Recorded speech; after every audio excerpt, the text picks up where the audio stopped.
Looks like we're live. It'll take a second.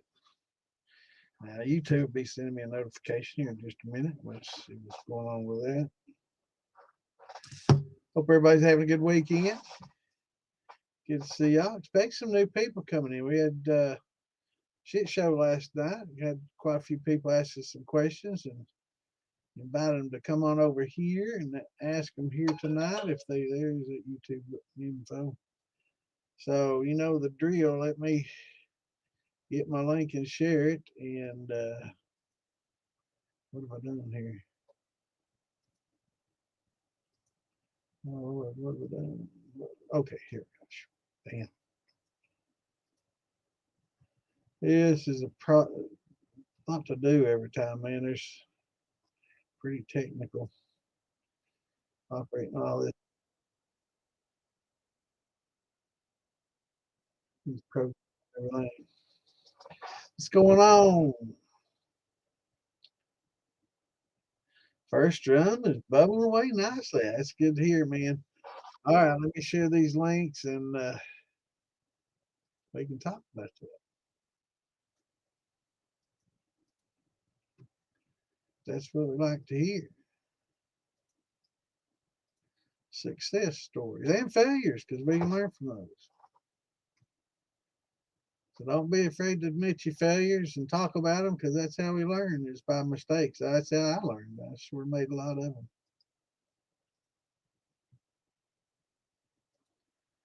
Sure made a lot of mistakes when I first started. I still do. I don't know. Some of them, I guess you consider that watermelon a mistake. It was. Let me check on Marky Mark's page. Make sure you don't have nothing live on. Damn, this dude's got corn growing out of his hair, Mark. That's some crazy shit on your page, bro. That's disgusting. Oh, oh my God, that's fucking sick, man. I hope that's like some plant, not some bodily growth growing out of this dude's head, man. This dude's got some nappy ass hair and he's got shit growing out of it, man. That's pretty disgusting, bro. I'm just gonna say. Oh, that's on the militia page. Damn, the hell we got here, Kevin? That is that 6 row and is that? Oh man, that's bad, bro. Damn, that's disgusting. I thought that was on Mark's page for a minute. I guess I just saw Mark post, and that's about as gross as you can get, man. Y'all go to the militia page and look at that dude, man. That's disgusting, man. That's horrible.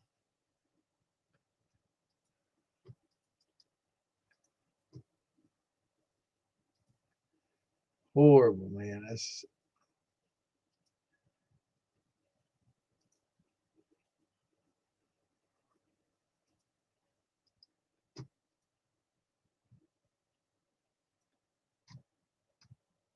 man. My hair's been pretty damn dirty before, but I don't think it's ever been that bad. Lord.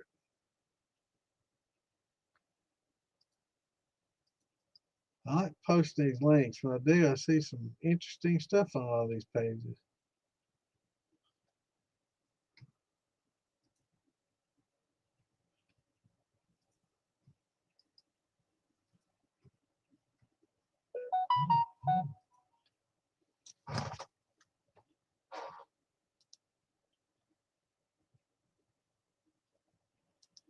Let me tell you some message.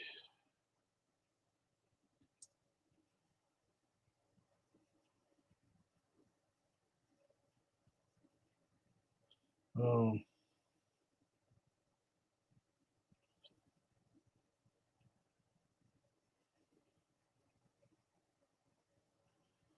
cell phone wheels. Let's see. Everybody picks now. All my friends pick now to start sending me messages and shit. Sorry, folks. I have to get back with you on that.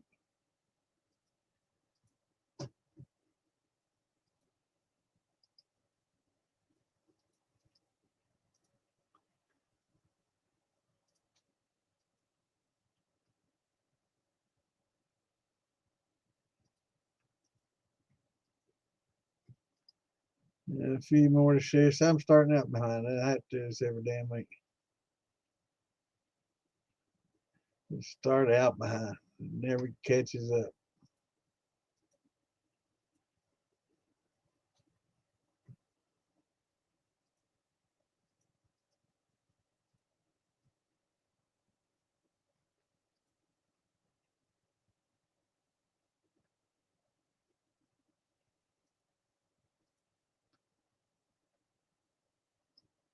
All right.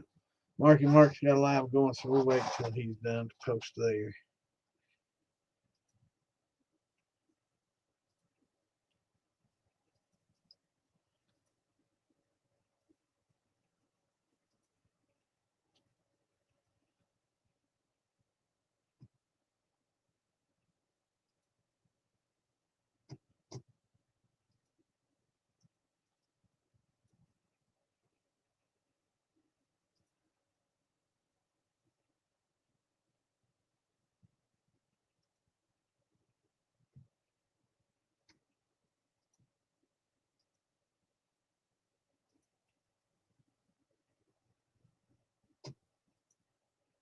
Post them about an hour after I can allow to post more. They limit you so many posts per hour. I've discovered. I'm surprised they let me post this, Benny, to be honest with you.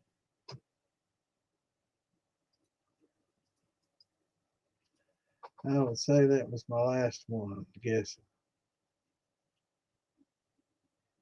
Damn, they just let me post a bunch tonight.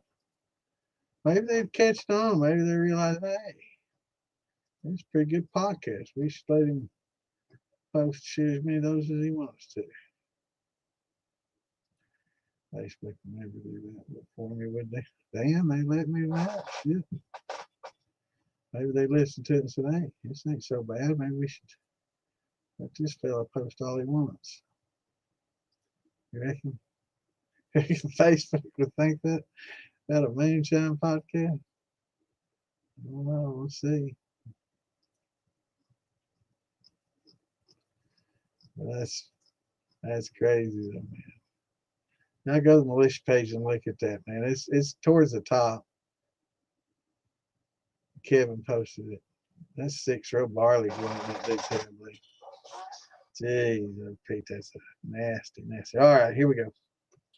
All right, I'm reading comments now, just getting caught up. What's going on, Detective Patty? What's up, brother? First drum bubbling away nicely. Love to hear that, man. Sounds good. We'll have to talk about that. It ain't cooked yet. No, we gotta let her get finished before we cook it. But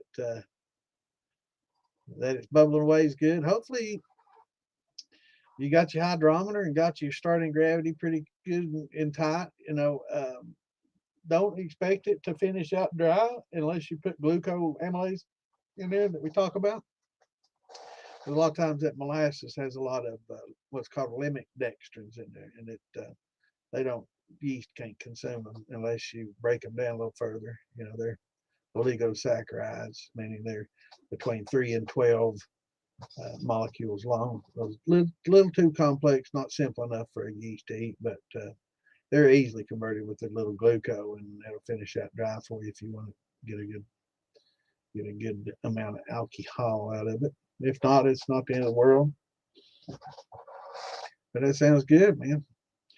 And hopefully you got some of the crushed, coral or the crushed oyster shells in there to help keep it buffered. Calcium carbonate, basically, what it is. And that'll help keep it buffered. What's going on, Herbie?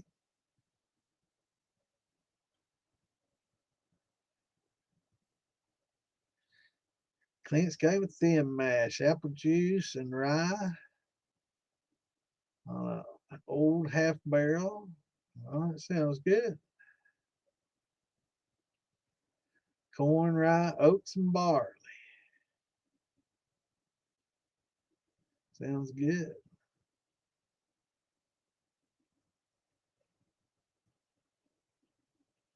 Yeah, done a bit of heirloom corn. Red, white, and blue is great. Jimmy Red, Cherokee White, Howl Blue is a really popular combination. A lot of people doing that. I don't know, the American whiskey. I don't know what you want to call it, but patriotic hooch. I don't know.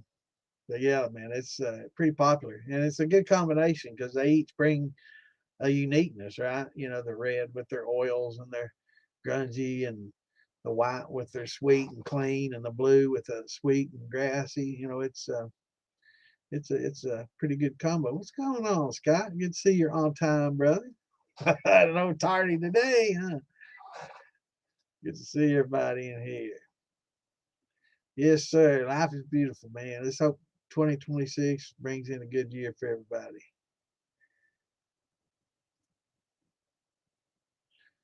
Yeah, it's good to have you with us, brother.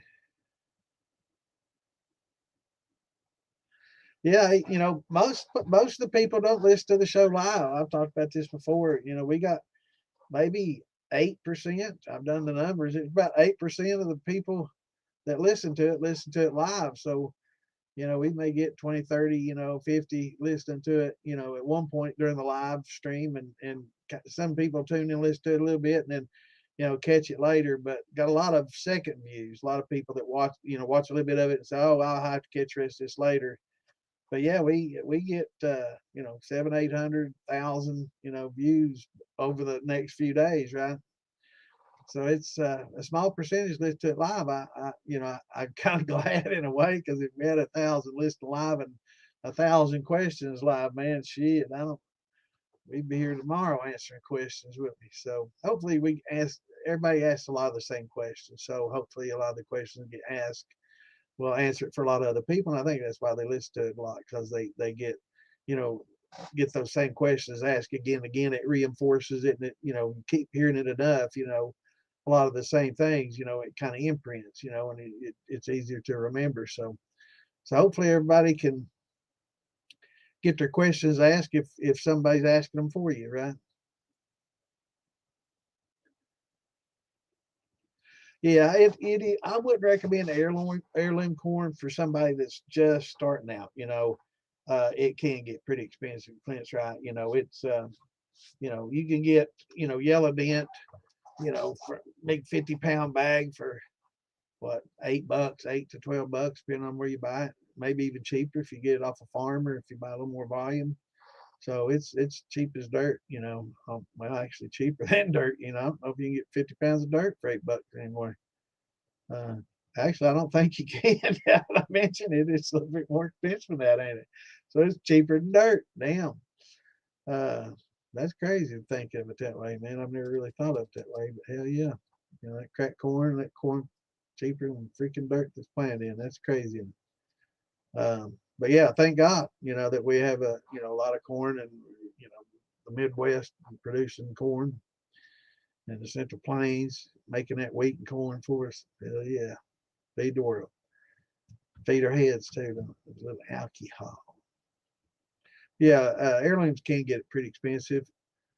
So it's best to get your feet wet with the cheap stuff, and you know, Yellow Dent makes good liquor. I mean, that's Pappy Van Winkle, you know, some of the best bourbons in the world made with freaking Yellow Dent #2 corn and adjunct grains, right? So, you know, you know, you can't go wrong when you can make some of the best bourbons and whiskeys in the world with the cheapest corn in the world, you know.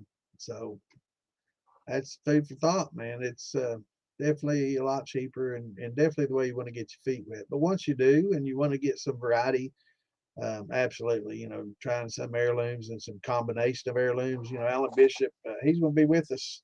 He'll be on the 20th. So mark your calendars, January 20th. We'll have Alan back on, and he helped or developed a corn. Not helped, he developed a corn years ago, and it's becoming real popular. It's called Amanda Palmer corn, and he basically took a lot of the different corns that he liked and crossbred them and grew them together, and now it's a really colorful look, kind of like a gem corn almost, and very, you know, it's got a lot of the different, you know, characteristics of all the different corns in there, and it makes for a really good combination, you know, to use that in along with some of the other stuff. But Yeah, we're gonna have Alan on the January 20th, so definitely, not it's a Saturday. So definitely a night you want to mark your calendars and come on and maybe getting a little in more advanced questions and stuff, if you have, because Alan's a very knowledgeable guy and love having him on. It's gonna be fun. Oh no. No, heirloom corn, it can probably cost, a dollar or two, a pound, where, yellow dents, but let's say 40 cents. No, let me do the maths.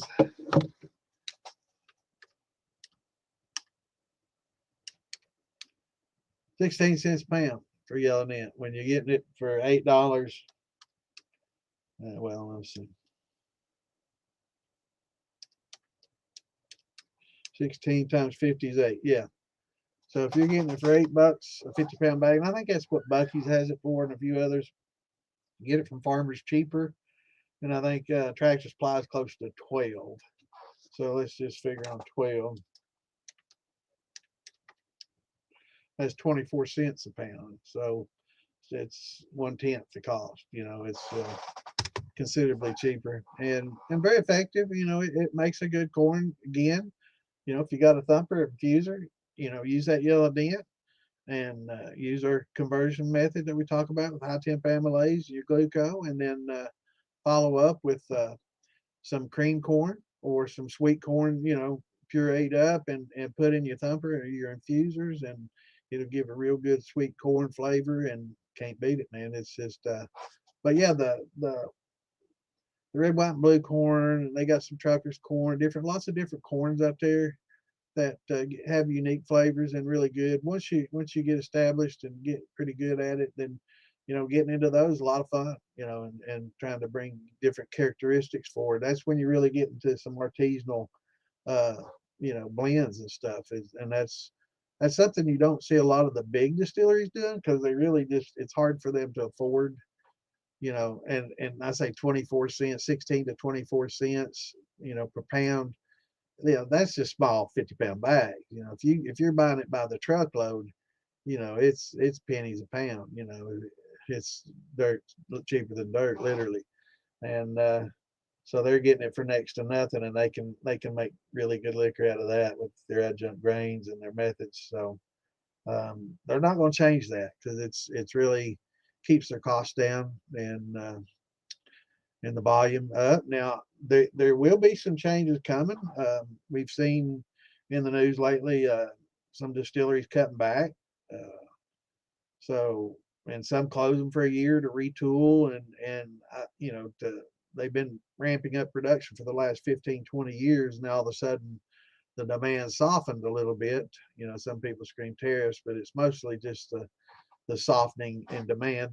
I'm sure tariffs have a few percent impact, but the majority of it is just less people are drinking liquor, and the ones that are drinking liquor are drinking different liquor. So vodka's kind of getting a little bit more popular, and a lot of the younger people are liking juicy, fruity type drinks with vodkas and other stuff mixed, neutrals, kind of mixed and pre-mixed in the can type stuff, and getting away from the sophisticated bourbons and whiskeys and getting to a little bit more simpler neutrals with juices and stuff, which it's each their own. Everybody's got their own favorites, and some people love that. More power to them. I don't mind a good juicy drink, but I love my bourbons, man. Love that bourbon.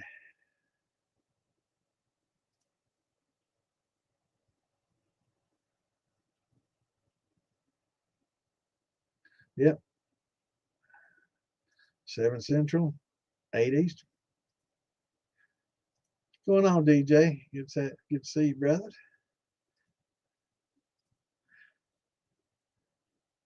And I guess this is our first podcast of the new year. So happy new year to everybody. I guess Wednesday when we were on was, or Tuesday when we were on was day before. So yeah, happy new year to everybody out there. What's my favorite fruit? Now to cut with, it depends. If I make a neutral, I'm pretty partial to peach. I really like a peach flavor. apple with some, an apple pie. If I'm doing a post, if you're asking about post flavoring with my neutrals, I like peach with my neutrals, and I like apple pie and a little spice to go with that. Those are pretty interesting, good, easy drinks to make, and that a lot of people like. Uh, but hell, I like Damon's Sour Patch Shine that he's got some kind of, I don't know, it's a watermelon sour. I don't know, this last one he put a little vanilla or something in it, and it's sweet and sour at the same time. It's good. I like it. Like eating candy. It's kind of like a Sour Patch candy, but it's kind of a hooch in it. So it's pretty good. I like all kinds of different stuff. I've never, but my favorite, of course, is bourbon and whiskeys. I've definitely got a soft spot for that. Yeah, it's the same process for both. There's a lot of them, and if you can run across sometimes somebody making a deal, but I don't think you're going to find them any cheaper than $1 a pound. Most are $1.50, $2 I've seen. And if you have to have it shipped, it gets expensive. So if you can find a farmer that has it and get it directly from them, or drive to somebody that sells it, like Phil, and get it. If you can drive to Phil's and get it, that's definitely the way to go, because he can put it on you pretty cheap and give you great deals. But if he's got to ship it, man, it almost doubles the damn cost. It's, shipping's expensive. Um, so food for thought, something to think about. Tilt hydrometer. All right, you got me googling. I'm not familiar with the tilt hydrometer, so I'm gonna look it up. I don't know if you're talking about a refractometer or.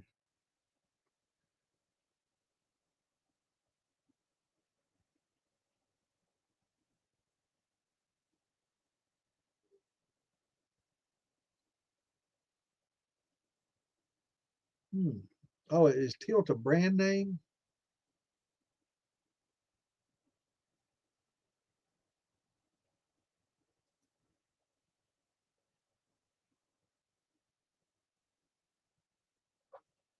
So it's got a temperature. Now, does it do the conversion for temperature and the gravity, I wonder, since it is a thermometer and hydrometer in one? I've not used one. That's actually the first time I've seen anybody talk about it. This must be something fairly new, but everything. Well, no, there's some article about from 2023. So I'm not wireless and digital hydrometers. 8 colors to choose from. Because everybody wants it in their favorite color, right? That's crazy. Um, as long as they're accurate, I'd say they're fine. I've never used one. It's actually the first time I've ever read about them. But I don't know how much they are. Oh wow, 135 from Northern Brewer. No, bro, that's no. Now I get my hydrometers. They're about $4 when I buy 2 or 3 of them each. They're like $4 each, and they're as accurate as I need to get. People talk about the paper moving in them. It's easy to test it. Just drop it in water, and it should read perfectly at 0 in water, right? Good clean water, distilled water, whatever. So yeah, if you're worried about the paper sliding up and down, which they do, sometimes they don't get glued in there right when they're blowing them. You can test it in water, and if it's just a little bit low, you can measure it. Just when you read it, just take it into account that it's off that much, and drop down that much to read it, right? So if it's off, as long as you know how far it's off, it still can be calibrated. But yeah, the $135, I don't know. Here's some $52 on AliExpress. It's ordering directly. Timu's got them. I don't know about all that. Timu stuff for $11, 135 to 11. That's some of that Timu stuff. The Timu tilt maybe. But yeah, I think I'll just stick with my cheap ones that break easy. I wish they just make them with a high density plastic or something that wouldn't be, break down in alcohol and you could drop and not worry about. But they bank on you dropping them so they can keep on selling them.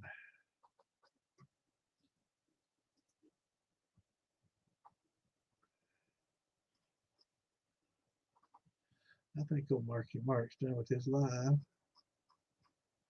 Give him Lisa on there. I'll go ahead and post if it'll let me.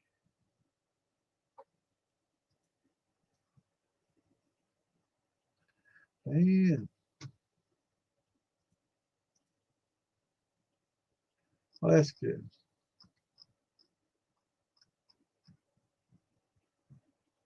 All right.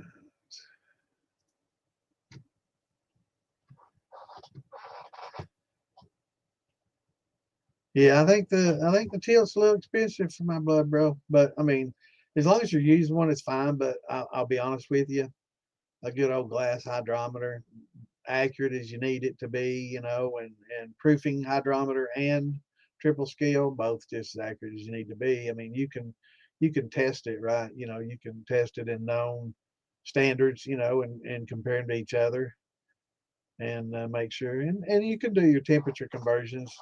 It's not that critical and it's not that much. You don't. As long as it's close to room temperature, it doesn't. A few 10 degrees really doesn't make a lot of difference in the gravity. We're talking hundreds. So it's negligible. But if we get some pretty high temperature swings, then it becomes a little bit more and more. What's going on, Mike? Good to see you, brother.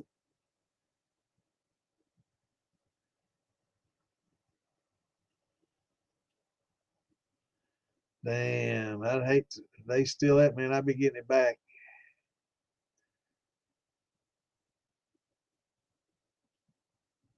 Yeah, I think it's cool as shit. I seen something about it. I think on Moonshiners. I think Josh and them were trying to do something kind of similar. We were souping up a little, maybe the moped or some shit. But once you get it tuned right, and but you got to get out as much water as you can. You really need to get the 95, you know, uh, percent mark, close to that as you can, and get as much water out of it as you can. And once you get it, once you get that really high proof, 190 plus proof, you can tune an engine to it. It does pretty well. There's a lot of videos out there where they've actually tuned cars and run them with and without to see which would do better. And I mean, that's kind of a no-brainer. You see these top alcohol dragsters out there, they ain't burning gasoline. They're top alcohol. They're burning alcohol. So, and or a combination of alcohol and other things. So yeah, I think it's cool shit, man. It's dangerous as fuck. That's what makes it so cool. Yeah, I can imagine some stretched out lawn mowers, and do they let you take the deck off at least, or does it have to have blades spinning at the same time? They get crazy. I know I need one for my yard. I'm tired of. I'm walking. I got a riding mower I ain't used, and it's sat in my garage forever. It needs work. And it's so about the most exercise I get these days, pushing that damn mower around my yard. I got about a 30-acre lot, so I just push mow. But sometimes, man, July, August, it used to be a little bit much on this old man. What you up to, brother?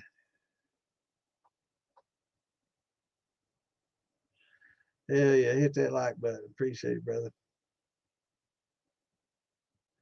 Hit that like and share this with your friends. If you got some friends doing the drinking and think might be getting interested in getting into the hobby, it's a great hobby. I think it's something that we're trying to get the law changed, so people can distill. It's an awesome hobby, as long as people can do it safely. And that's kind of why we're here, to make sure people do it safely and, not make the mistakes other people made many moons ago, that might cost them their sight and their hearing, or their life. There's certain things you can do to make it a little bit safer, but it's we're not really costing the U.S. a lot of tax dollars by making our own hooch, at home. So I think that argument's a bit dated. you know. What's going on, Mike? Good to have you back, brother. Yeah, it's been a while. Hope you're having a good New Year and had a good Christmas.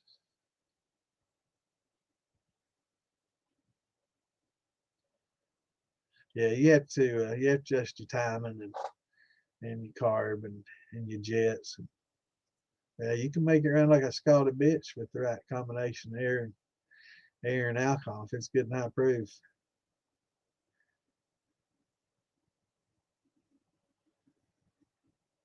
Awesome. So how'd that sour mash? It's your first time ever doing a sour mash? That's awesome. And it gets better as, but do what we talk about, perpetuating it. And this is probably the Uncle Jesse sour mash, or you doing the traditional sour mash, just with the back set. There's two different ways of doing it. Some people start with all fresh grains and just use back set, and that's the traditional method of doing it. And Uncle Jesse's, simple sour mash is, of course, using the spent grains but I modified that. He uses just spent grains and sugar. But we found after 4, 5, 6 generations, all the flavor you're getting out of those grains, anything you're getting out of those grains is gone. So if you can supplement that,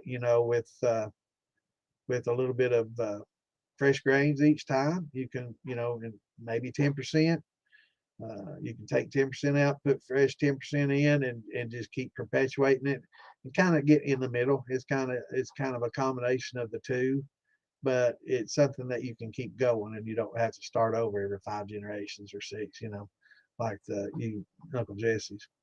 So if you can just take about 10% out and add 10%, because you can cook 10% in a little pot on your stove. You don't have to have that big, huge pot boiling. Well, it depends on how much you're doing, but if you got a 20 gallon or less, so you're taking 10 out, you got maybe 10 gallons of water and 25 pounds. So that's 2.5 pounds, right? That you're going to be cooking each time. So that's easy. 2.5 pounds of corn, you can cook that in big pot on the stove easily. And just add that every time. If you convert it, break it down, convert it, and do everything, just dump it in there. It's easy to do on the stove. Much easier because you don't have that big ass, 20 or 30 gallon pot cooking and steeping and big coolers and all that. You're doing small batches, and it's a lot easier. Just every time, just cook that 2.5 pounds in the pot, let it cool, dump it in there. If you're done using back set, make sure you let it cool, make sure you run it down to where you get all the alcohol out of it, because if it has a high proof, a lot of people stop at 70 or 80. That's a lot of proof, and you dump that on that yeast, killed all your yeast. So, with the sour mash, if you do it right, let everything cool and don't have that high alcohol content, you don't even have to add yeast. You've got the yeast and nutrients. It just builds up, and it's just perpetual. You don't have to add anything to it except, if you want to, you're gonna have to add a little bit of sugar and yeah. Once you get it down and get into a certain amount of sugar, amount of 2.5 pounds or whatever 10% would be, adding each time, you can kind of get it fairly consistent, and that's what you're looking for. You're getting a good consistent run. Yeah, we were talking about that. Jeff was talking about that too. There's a lot of good festivals. We got a lot of good festivals out there. And just got to start showing up to them, boys and girls. Two I go to for every year, with 3. I'll go to Maggie Valley every year. I'll go to Beattyville every year, and I'll go to Farm to Bottle every year. Been to Arkansas the last couple of years. Love it down there. Great place, great people. Bit of a drive. If I had to drive myself, I wouldn't be able to do it because I can't stay awake long enough. I don't know if I'm getting narcolepsy or what.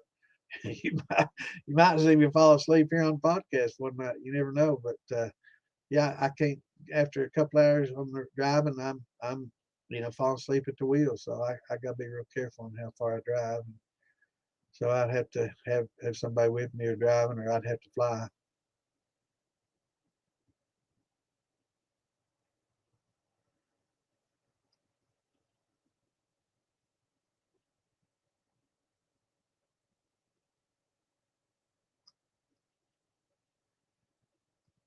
So I can't wait to see Sour mash turns out, brother.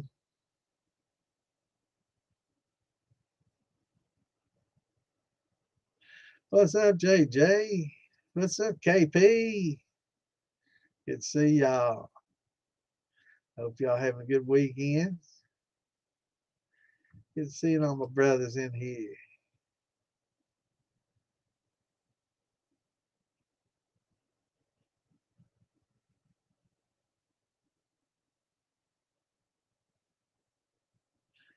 Yeah, it sounds like a lot of fun, man. Drag racing those lawnmowers, or just make your own. I mean, I guess if they allow modified, you can kind of stretch them out, make them a little safer, and make it a little less top heavy, maybe a little wider wheelbase. But yeah, I imagine you can get fucked up pretty quick on one of them lawnmowers pretty quick. I mean, I've seen I've seen them race those things. I've seen a lot of crazy stuff too, man. That can get pretty dangerous.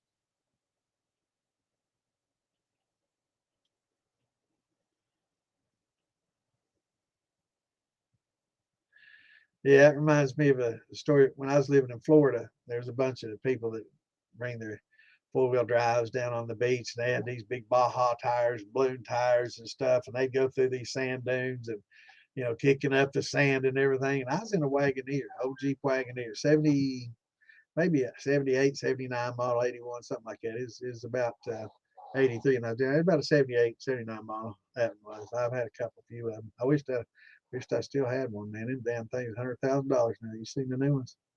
Crazy, but it had that low range. It was geared and had the emergency drive in the glove box. You can turn it, and each wheel would spin independently, right? But it also had a low range. Kind of like some of the floorboard drives with low range, and but it was a little bit different, and the way it's independent, and yeah, they're pretty good, and they're really synchronous. They don't knuckle up on you a lot when you have four-wheel drive and you're making turns and stuff. They're really smooth when you did it. But they were blowing through this loose sand, and I'm like, shit, watch this shit. So I go through there and I stop right in the middle of it. And they all laugh. They're like, man, you'll never get out of there. Man, I reached down, put it neutral, and reached down, pull that thing in low range, reached the glove box, turn it in independent, drop that sucker down into second. Oh, barked that fucker out of there. Their fucking jaws dropped. Man, that thing squeals coming out of there. They freaked them out. They had like a 360 in them. Yeah, it did pretty good. It freaked the shit out. They couldn't believe it. What the hell? Because it had like regular, just mud tires on it. It didn't have no big balloon tires and all that shit. I fucking barked it right out of there. They couldn't believe it. They thought sure they'd be pulling me out.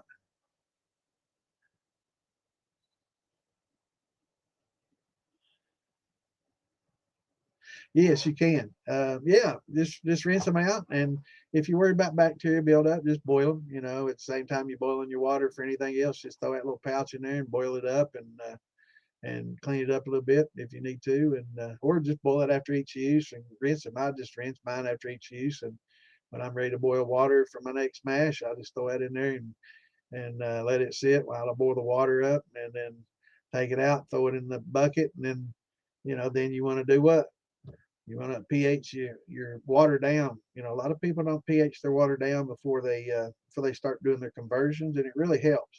It really does. It helps to break those bonds up because we're bond breaking, and that's basically what we're doing when we make simple syrup, right? Inverted sugars, we're using acid to help break that bond, and that low pH is the same process. It's the same thing. We're instead of just breaking a sucrose, which is a glucose and a fructose bonded together with table sugar sucrose, which is fructose and glucose bonded together. We invert that, we break it up into a monosaccharide, and that's what we're doing. And when we make that, and same thing when we do conversions, we're breaking those bonds, and that having that slightly acidic, 5.3 certainly helps a lot in that. So yeah, I just boil the bag in there, pull it out with the tongs, and throw it in the bucket, and then start adding a little citric acid. Or I use a blend. I use where I make my wines. I use a winemaker's blend. It's got like malic acid, citric acid, and tartaric acid in it, and uh, and it helps get that pH down there where you want it to be. But yeah, just reuse them, and yeah, and it's it's a protective measure. It's not something that you want to throw in. Oh shit, my pH is low. Let me throw these in there. No, it's too late for that. You know, you got to add something a little bit more fast acting. This is just a buffer. It's a slow process. It's a slow, you know, as the acids are formed during fermentation, which natural process, the organic acids are going to be created. It just starts eating away at this calcium carbonate, and it just breaks it down, you know, and it helps buffer the acids. So it works really well. They're cheap as hell, and they're great in gardening too. If you're doing gardening and grow tomatoes and stuff, they're great to, you know, I use the dust out of the bottom of the bags and help break that around my, you know, tomatoes when I plant them and stuff, and it works good.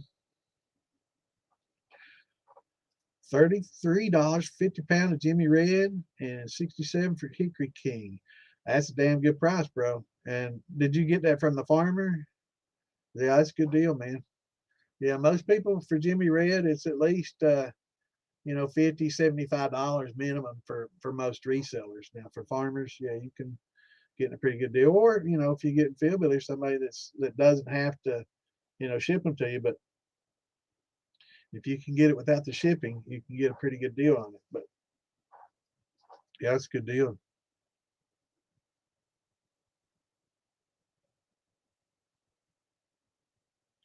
Now a little bit not more than $1 a pound for the Hickory King, but those are all good deals, bro, for sure.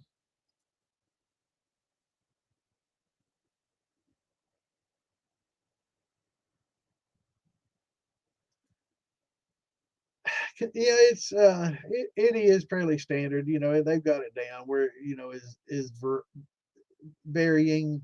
Different heirlooms are going to vary in their starch content, their sweetness, their mineral content, their oil content. So each heirloom is going to be different in that regard. But yeah, for the big, huge guys, yeah, they've got to, you know, it's just economically sound for them to not only use very inexpensive corn because that's all you need to make the ethanol with and give it a decent corn flavor. It just it makes economic sense when you're making you know, hundreds of thousands of barrels, right? So it's you know, if you think bourbon is expensive now and whiskey is expensive now, if they had to do it with heirloom corn, you know, shit, you'd be paying a lot per bottle. You know, it'd cost them a lot.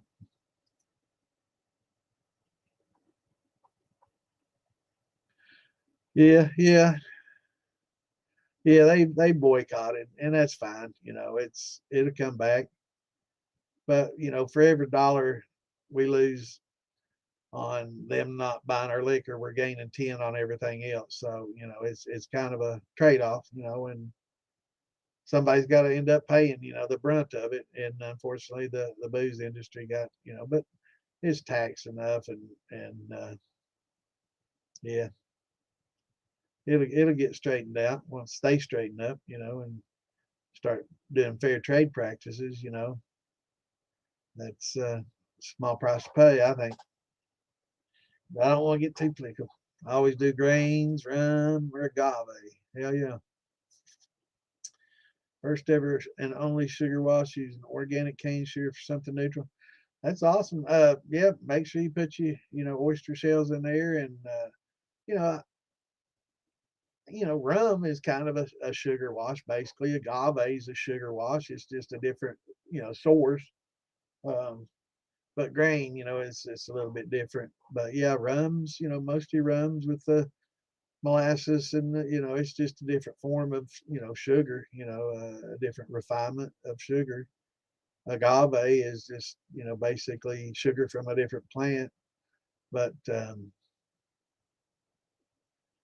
yeah, sugar washes aren't. I mean, you know, a lot of people frown on them, but I mean, shit, if you're in a tight spot and you ain't got nothing else that, you know, to ferment, you want to make a drink, you know, you can always make some sugar, make a neutral, and you know, and run it through that column and boost that proof up high and get as much ethanol out of it as you can, then proof it down with water, and it's sure it's got a little bit of a bite, but I mean it's something to drink, right? You know, it gets you drunk. I mean, I'm not above it. Hell, I've done it. You know, when times get tough, and I just wanted something to drink, and I didn't have nothing to drink. And I didn't want to go buy corn and go through all the, you know, cooking process and doing all that.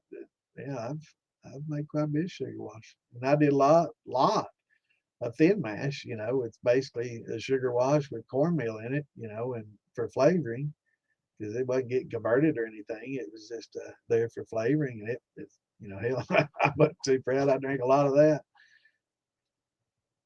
But now that I'm doing all grain conversions and everything, yeah, that's definitely a step above. It's marketably better for those that are wondering. Yeah, it's better for sure.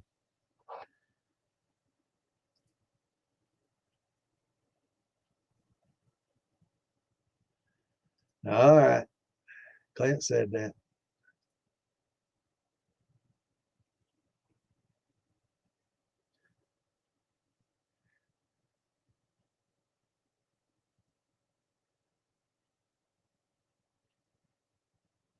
That's pretty cool.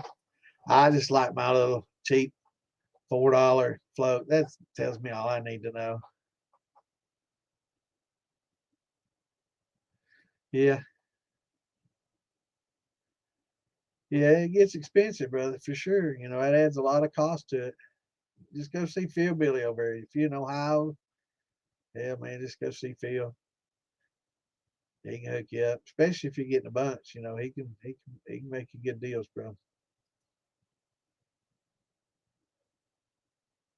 Yeah, and commercial beer making, and a lot of the beer, people. I'd say in the wine community, and it's, I don't want to say snobby, but kind of, they look down on us moonshiners, but we're just distillers. We're not just making moonshine, right? We're making rums, we're making tequilas, we're making whiskey, we're making sour mash, we're making vodka, we're making a lot of stuff. They make beer, or they make wine. We're making brandies, and we're taking their beer and making it better. I've never been a big fun beer drinker. I'd much rather drink the whiskey than the beer. But now wines and brandies, I like my wines.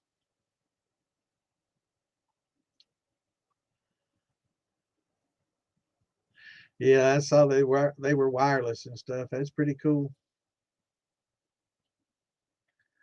Yeah, we don't get political in here. Sorry, now save that for somewhere else. Your political activism.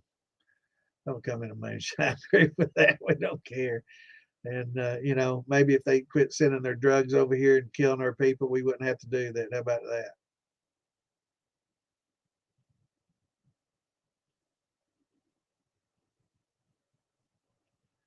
Yeah, we don't get political here.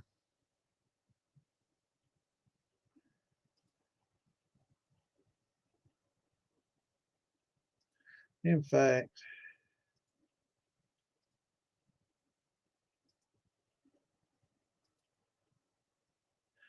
let's just say bye bye. I doubt they're going to ever contribute to our podcast. So yeah, I mean something like that. I don't. It's people can voice their opinion, but this ain't a news talk show or something like that where you can just jump in and comment off topic. We talk about distilling in here. We don't give a shit about all that other stuff. I mean, I care, but you know, there's people with different opinions out there that may not agree with what my thoughts are, and that's fine. I'm not one of those people. I'm old school. We can agree to disagree and still, have a drink and laugh and still be friends. For this day and time, everybody's got to be polarized. Either you agree with me or you're not my friend. I'm gonna cut you off Facebook. Okay, bye. You know, so people got to be able to learn to agree to disagree and learn how to debate like we used to be able to critically think, right? And not listen to what other people are trying to tell us so much. As far as that's concerned, they've been sending so many damn drugs into our country, and was took control of that country illegally. They had a democratically elected individual who they didn't allow in office, who the people wanted, and when the in our hemisphere, no, we're not going to allow that. We're not going to allow terrorists to use that as a foothold, in a place to start here. So, and I don't care if you're Democrat or Republican, you should definitely agree on that. We don't want them sending fentanyl up here and killing our children and our people, to the tune of hundreds of thousands. We had Al Qaeda killed 3,000 people, and we go over there and fight a war for 20 years. But they send drugs up here from South America and kill hundreds of thousands. We do nothing, not anymore. So that shouldn't be political. That should be just common sense and something everybody should be able to agree on. And if you don't agree with that, you're in favor of people dying. I mean, that if you disagree with that, I guess you're in favor of Americans dying. You kind of crazy. Think about what you're thinking. But yeah, I keep a few too, brother.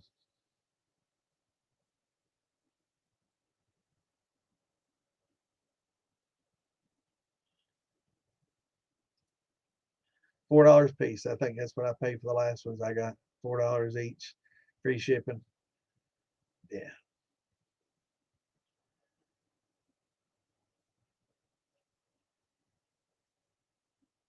Well, I'm glad you shared that with us, man. What's going on, Cart? Good to see you, brother. Hope you have a good weekend.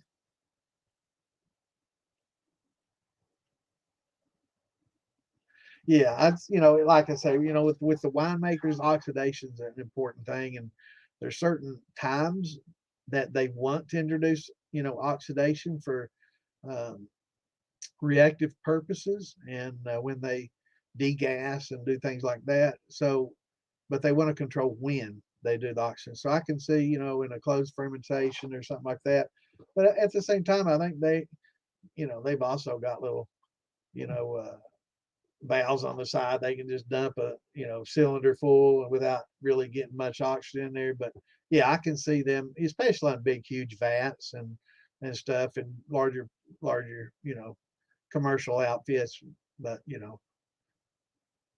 for me, at home, 150 some dollar tool like that, I don't know. It's a luxury. It's like that Milwaukee over a Ryobi, or something like that. But yeah, but they both do the same thing. So I like the little $4. It's cheap. It's I go through one or two a year, and half of them I don't know how in the hell they get broke. It's like the cat knocks them off the damn, you know, or I set one on a dehumidifier and I guess it vibrated off and stupid shit happens.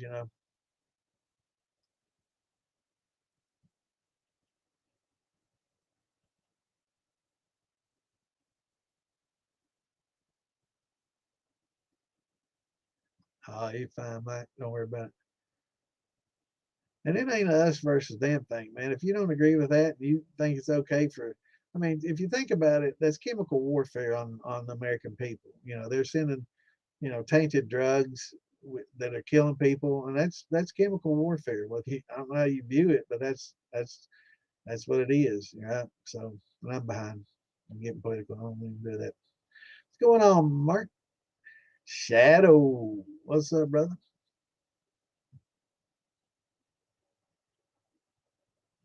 Yeah, drink smoker. Awesome. Yeah, I've seen those. Been to them fancy bars. I know what they are.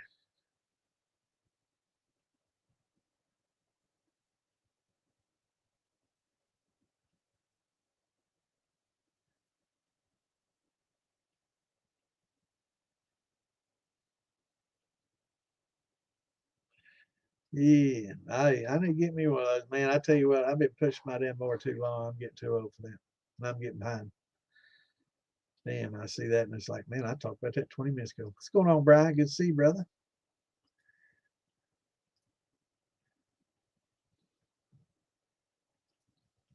Speaking of which, yeah, I got a monitor.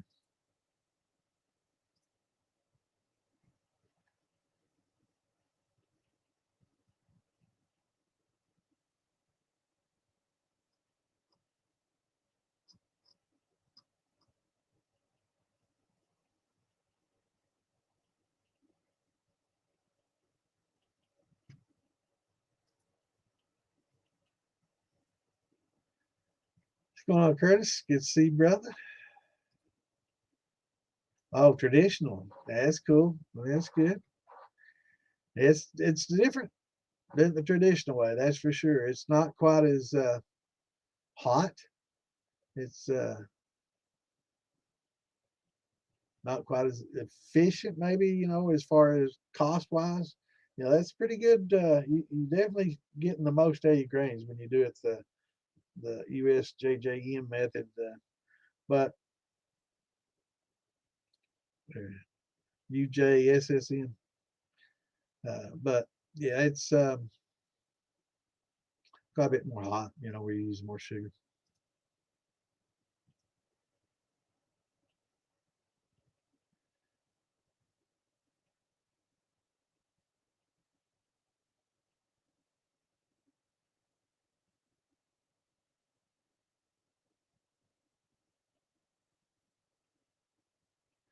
Yeah, it is what it is. I don't want to get political and talk about things, but and the U.S. and Canada's got pretty close trade agreements and always has. And there's been some differences, but certain countries like China and certain other countries just totally break it off in us, man. It's so lopsided. 100% differences, and they tariff the shit out of the stuff we send there, but they don't expect us to tariff anything they send here. Used to tariffs was how the government made its money before taxes came along. I mean, yes, liquor tax was the first tax, but tariffs, that used to be what funded our government. And I think it's wrong, for a lot of, like medicine, for example. Here in America, American pharmaceuticals can make a drug and charge hypothetically the American people $100 a dose, and then they'll send it over to overseas to China and Europe and sell it for $10 a dose. How's that? How's that right?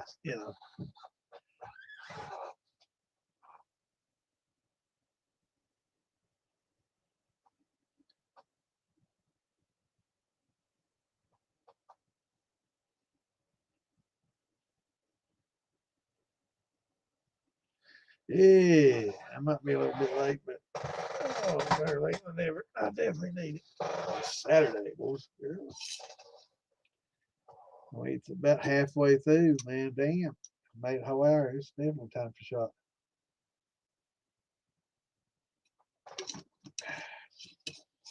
He get in there and get me some of that coffee shine Mark sent me. That stuff's good, man. I'm not a coffee drinker, but I love coffee shine for some reason.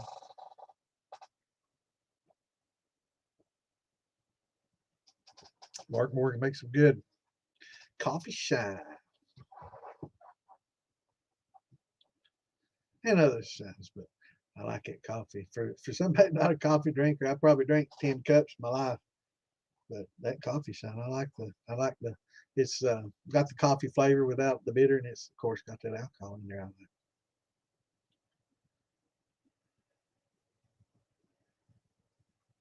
It's always good to see Kenny.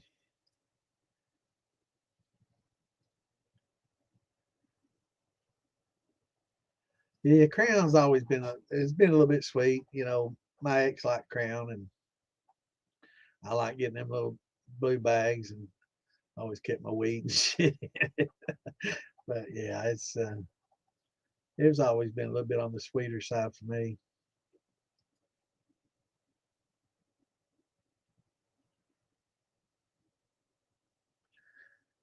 Yeah, damn, am I that far behind? Shit, 20 minutes. Damn. Yeah, hell yeah. I've actually made some candy cane shine. That old Santa shine. Put them little what do they call them?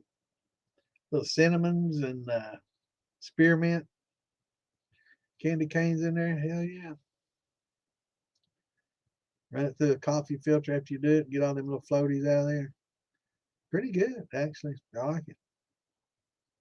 Spearmint's good. I like the spearmint. All right, brother. Take it easy, DJ. Have a good Saturday and a good weekend, brother. We'll see you Wednesday or Tuesday. I keep thinking Wednesday, Tuesday. Yeah. Take it easy, brother. You hope you're probably already gone. Damn it. Oh, got a little rough, huh? Yeah, it was. Yeah, I don't mind the Crown. It's, I've drank the shit out of it. Little on the sweet side, but I like, a wheated bourbon, so I'm okay with a little bit of sweet. Rough day today, yeah, I'd say, man. We put a few away last night, didn't we? Had a good time. It was kind of like the old time, shit show, man. It wasn't a lot of drama, and I had a lot of the not the old crew, but a lot of people from the back in the day on there. And it's always nice. Yeah, it's good show. A lot of ribbing each other. That's a lot of fun. We're like brothers, man. We'll argue and fight, but at the end of the day, we all love each other, man. We all respect each other. We all want the same things, you know, and so it's all good. That Canadian Club missed.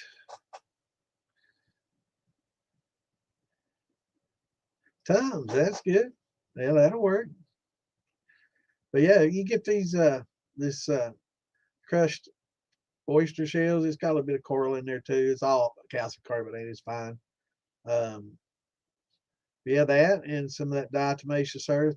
Put that in there to help keep the bugs out and limit the slugs and other things in your soil. But yeah, that the dust off these shells, they help a lot for that spotting and rot spots. I guess they call it spotting. It's just calcium deficiencies. But yeah, it's good for your garden.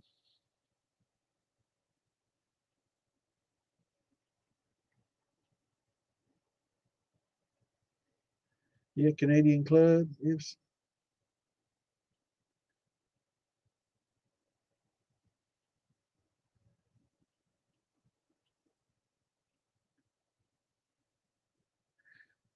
yeah, everybody's got their preferences. A lot of people, wouldn't touch a Beam or wouldn't touch Jack Daniels and a lot of the traditional stuff. And, that's, I don't mind it. I like Evan Williams and Heaven Hill. I'm kind of for a cheap, for a cheap bottle. I think Evan Williams bottled and bond is about as good a deal as you can get. For a quart of that, it's pretty damn cheap. And it's not the best. No, it's not going to compete with your Wellers and all those. And it's just not. But it's inexpensive and for just an everyday drinker that's not a special occasion kind of thing. Hell yeah, I mean it's good stuff. So that Heaven Hill bottle and bond, but both real good in my opinion. But everybody has different likes. But I think that's about one of your better values. Um, but I like a lot of being from Kentucky. I drink a lot of different whiskeys and bourbons and stuff, and even some of the old stuff, old fits, and some of that other stuff is not bad. Back in the day, I wasn't so fond of it, but I don't know if it improved or my taste changed. But some of that other stuff's not so bad. I got a pretty well stocked bar. I need to get some of these special releases that I can go get for a pretty cheap price. It's not cheap in comparison to like a Evan Williams or anything like that, but a lot of the distilleries around here will release stuff in like their antique collection and other things like that you have to pretty much go to the distillery to get it. And you pay 50, 75, 125 a bottle, and people are like, oh, that's crazy. But look what the secondary market is on some of those bottles. Those 100, 25, $50 bottles. People buying them for thousands. In the secondary market. It's crazy that there's a lot of people out there, but they just not everybody's able to go to the distillery here in Kentucky and get them. It's either drive here, fly here, or just buy it off somebody online that's got it. And hell, there's a guy does he does podcasts and live streams of stuff. Him just going to different liquor stores all over the Midwest and buying liquor and going to their back shelf and buying their top bottles, allocated bottles, and he makes enough money just driving around doing that to pay for the bottles. Right? What a brilliant idea, man! Everybody's buying his liquor. What an idea.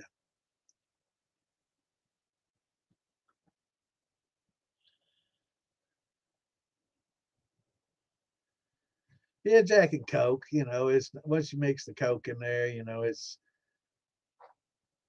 is what it is. A lot of Jack and Cokes back in the days, and that's about the only way to. It's not. I'm not going to say it's fit to drink straight, but yeah, I like Evan Williams better. I do. I like that Evan Williams, and I just got in that. It was 15 minutes ago you said it, but I like that Evan Williams. It's a good grain bill. It's good flavor for the money that 100 proof bottle and bond as you need. It'll get the job done for sure.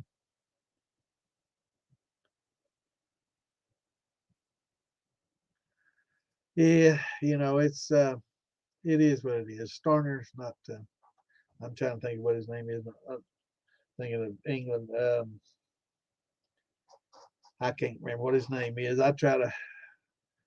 I know I'm familiar with Mark somebody. I can't remember what his last name is, but he was. Wasn't he in British Parliament or something? But yeah, he's. I'm not. Trying to get political or anything, but it's hard not to notice what's going on in Europe, and it doesn't matter if you're Democrat or Republican. Crime and lawlessness and the ruination of the city and the peace. It's hard not to notice. Some of the countries that allowed limitless migration are now falling and crumbling, and the countries that didn't allow it are peaceful, and you can walk down the sidewalk still. So there shouldn't be a D or an R, before somebody that should be in favor of having peace and tranquility over lawlessness and crime. And unfortunately, they've made it a political agenda, and it's crazy. How can you be so blind? Even Iran is trying to get Islam out of there. It's radical. It shouldn't be whether you're Democrat or Republican. If they've waged war on American people, they don't give a shit if you're a D or an R. I don't care if you're a donkey or an elephant or independent. They hate y'all just the same, right? So get your head out of your ass. But let's not talk about that. What's going on, Mr. Phelan? Yeah, they got to talk about politics on there. I shouldn't. But I mean, it shouldn't be political. When it comes to things like that, it shouldn't come down to politics at all. But they try to polarize everything.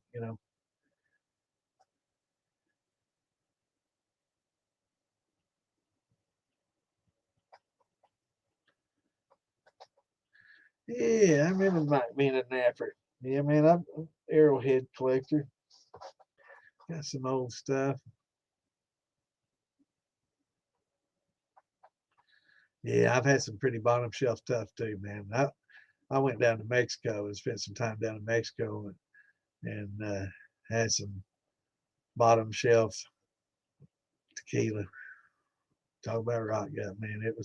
It was horrible, man. I drank a bunch of shots too, and that bar owner's like, "Man, are you okay?" And I'm like, "Yeah, I'm great now. Have another." And they're like, "You sure?" And I'm like, "Hell yeah." Nice tipping, waitresses and stuff good. And he said, "Man, drink this instead." So he started giving me a little better quality, tequila, and I'm like, "Yeah, that's good." And they were wondering how in the hell I was still able to talk sober and function after 20, 30 shots. I came home with like 30 some shot glasses from that bar, the little plastic ones they let you keep, Cozumel, and I think probably drank 30, 40 shots that night, probably about a quart. And about got in a fight. Some dude flirting with my old lady. He about ended his life that day, that night. They threw his ass out of there. They didn't want any of this wild haired man going crazy.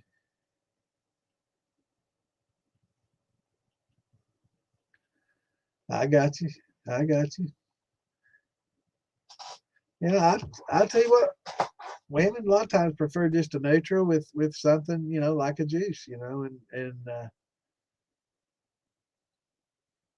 A lot of people are going with that these days. Neutrals. Get you a good sugar, put it on a column, run it, make some sugar vodka, and make a neutral out of it, and then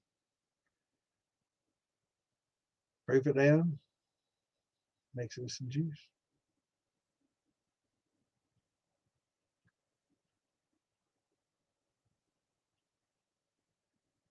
Yeah, man. I bet he would. What do you think? He better. Him old Santa said that. Give you the discount.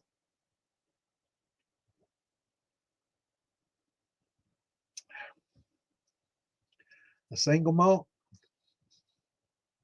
You either love them or hate them, right? Kind of different.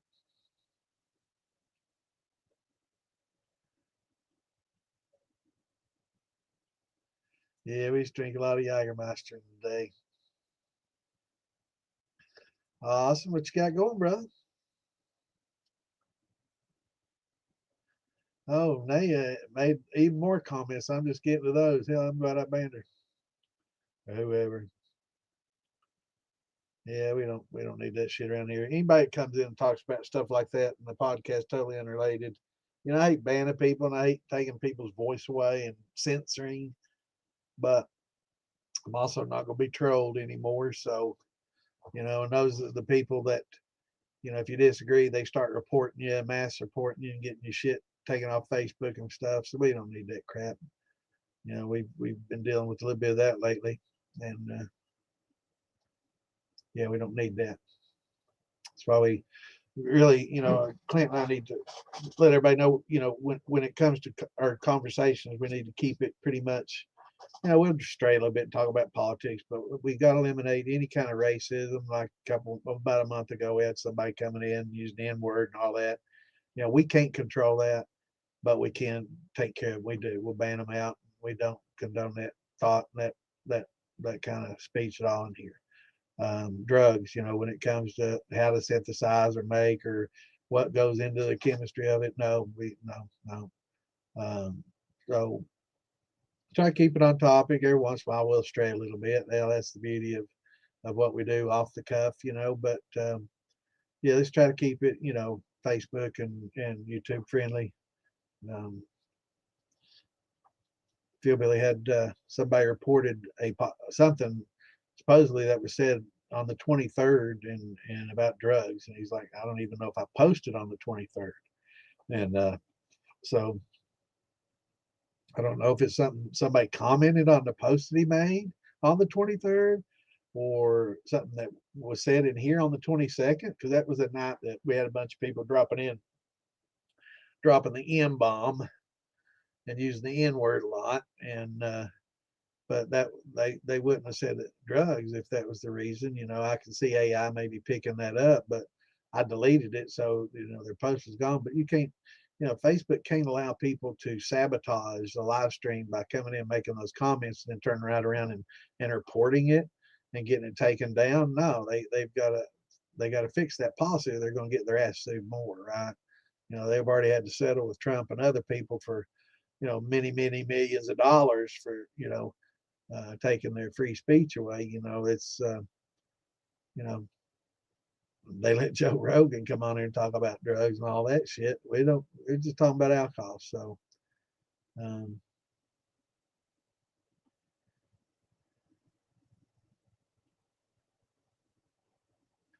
oh yeah, many nights I drink a whole bottle of Jager. Venison jalapeno, summer sausage. Damn, that sounds good, bro. Venison trail bologna. Hell yeah. Damn, I like the sound of that, man. I love me some summer sausage for sure.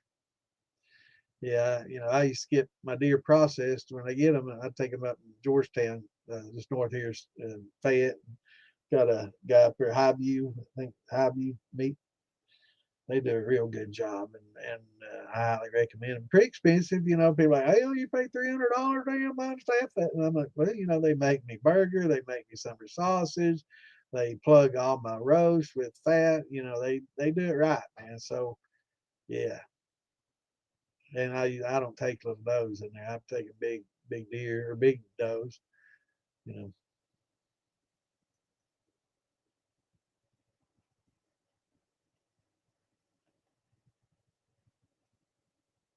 Absolutely. We can discuss anything. I just, I can't imagine anybody that wouldn't be against, eliminating drugs being brought into the country. That shouldn't have a D or an R or an I. There's certain things that just everybody should agree on, but I don't know, it's you know, yeah, it's hard to talk about it without talking about it, right? But I do try. I think that is some common ground that I think basically a lot of people once you just sit down and talk it out. I think we agree on a lot of things. We might not like the messenger sometimes and the person that's doing things sometimes and or how they do it or what they say. Um, but sometimes you just got to kind of focus on the results. But yeah, that's if everybody agreed, we wouldn't even need elections.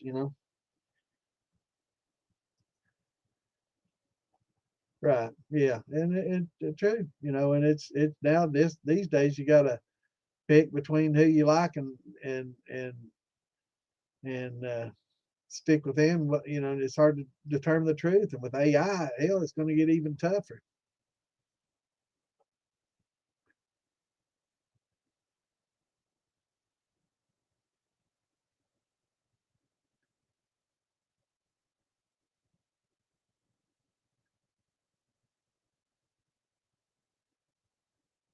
Yeah, I follow what you're saying, JJ. You cool, bro. Not everybody's going to agree on everything, and that's when people can. I don't know how many people I try to talk to politics about, and they're like, "Oh my God, now we just can't talk about this."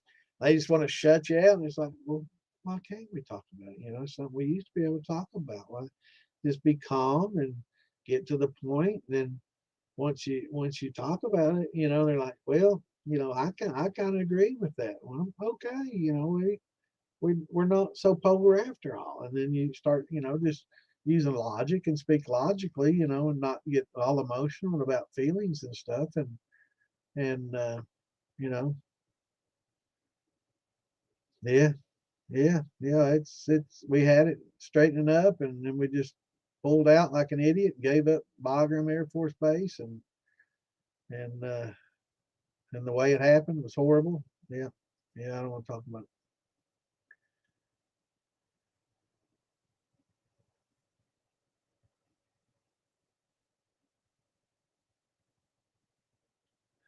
Right, and it's not. It's and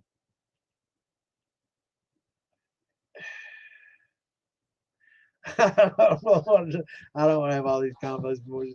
But yeah, it should be. It should be common sense that people that are coming into your country, if they want to wish you harm, anybody that says, well, we should allow them in anyway, that's just silly. I don't give a damn if you got a D, I, or or R before your name. If you think that we should allow people that want to wish us harm in our country, then you're just wrong. I don't care.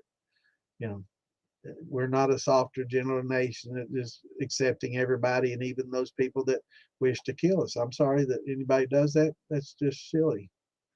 And I think that a lot of politicians that are allowing that in Europe and stuff are bought and paid for it. What else is their motivation to allow an invaders in? They need a Trojan horse. So that's I don't think that should have any bearing whether you're Democrat, Republican. It's either you know that's polar. It's either Christian or and it's not just religion. I don't think that Islam is a religion. It's a theocracy and it's a form of government and it's never been good. They've invaded a lot of countries. Look how many countries they've invaded since the in the 19th century, in the 20th century, and it's just not. It's it's not a positive thing. It's not a good thing. I'm sure they might think it is, but you know, all the other religions in the world are all coexist without any issues with each other. But that particular one says or us or death, and I don't think that's a good theocracy to follow. But I think that yeah,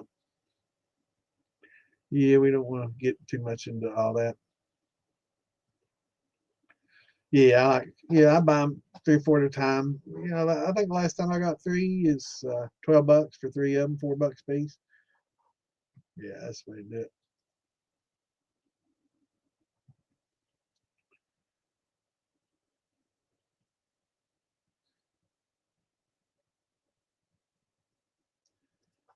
I'm gonna have to get my riding more fixed. I'm gonna have to find a little bit different. Maybe I get a treadmill and be able to walk in here in the cool. But man, it gets 100 degrees and humid. It's just too much on my old self to get out there and push that mower anymore. This year was the first year I had to. It takes me about 45 minutes to an hour to mow my grass, and this year I had to take a little bit of a break. In about halfway. And it's the first year I've had to do that. And it was hot as fuck and humid as hell. So hopefully, I don't.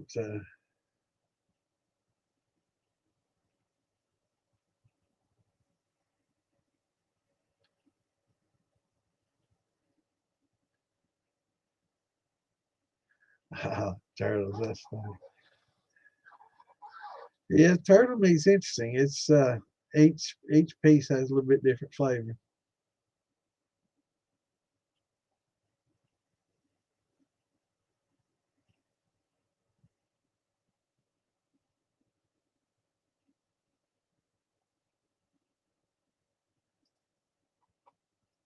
Yeah, NAFTA gave us the shafta. That's it's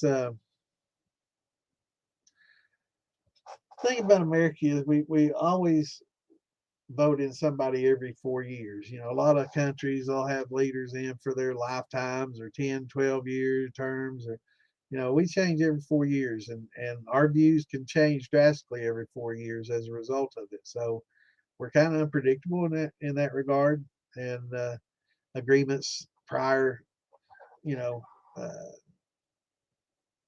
presidents and offices make, 8, 12 years from now, they may not, they may think differently. Um, but one thing I agree, and I think everybody should agree on, is it's very critical for clean water.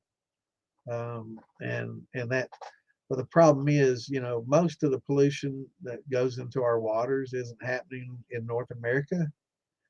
It's happening on the other side of the planet, and and it's hard for us to regulate what they do. But yeah, it's our oceans and keeping our oceans healthy and our rivers and streams clean is imperative. It's our life. Without it, we're gone.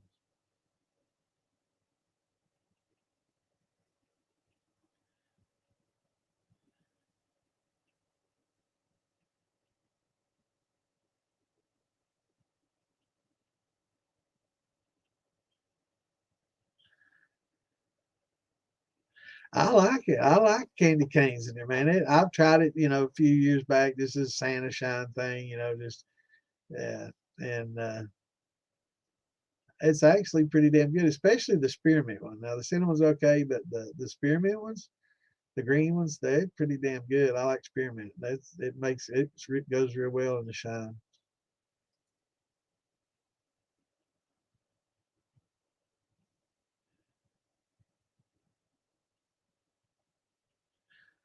Yeah, yeah, it's good. It's seen up better days and some down days. Some people get into the drama. I don't. When the drama starts, and you've seen in the past when that shit starts, it's like, well, gotta go, folks. Everybody have a good night. I don't like that shit. Too old to deal with it. I don't like the stress of it. Don't like listening to it. I just got better things to do. I'm not a big drama fan. Some people enjoy it. Some people, thrive on it, and some people, hate it and try to stamp it out. I think most of us don't like it. And what seems like drama to us is us trying to maybe sometimes be over dramatic, trying to get rid of it and eliminate a lot of the bullshit that happens. And so sometimes that can get misconstrued. But yeah, I try to get out of that. Anytime that shit arises, I'm just like, yep, I'm out.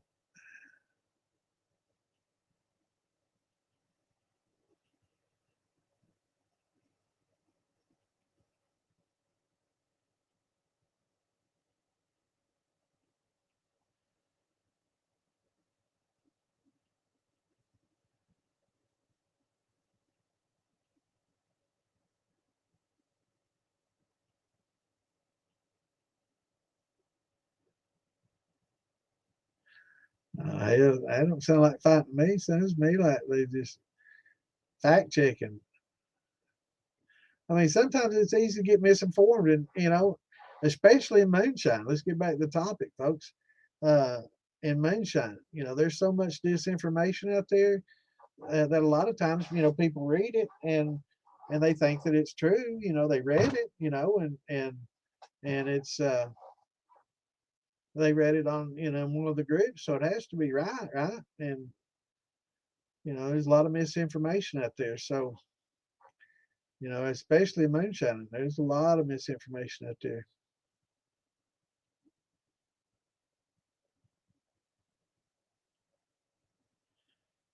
No, I don't get y'all's fighting. Y'all disagree and talk about it. Now we talking about a trigger or liquor? We can't talk about them triggers on here either. Guns, that's another band. We try not to talk about guns. I know been an episode or two. It wasn't mine. It wasn't on the militia, but on another podcast, somebody brought one of their guns out and was showing it off, and boom, just like that, delete.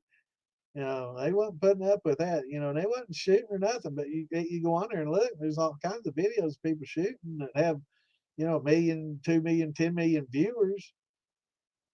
But all of a sudden you bring out a rifle on a podcast, boom, you're off. Nope. So guns kind of we need to start out with a little list of shit we can and can't talk about.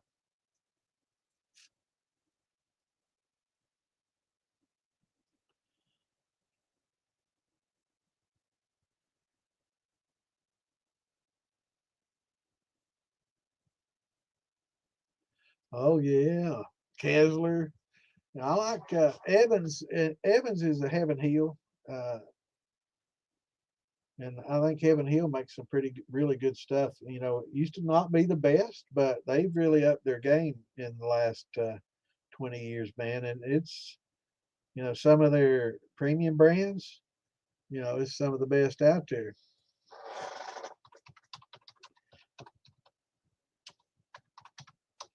Trying to think all the different ones they got. I mean, I don't have to pull it up so I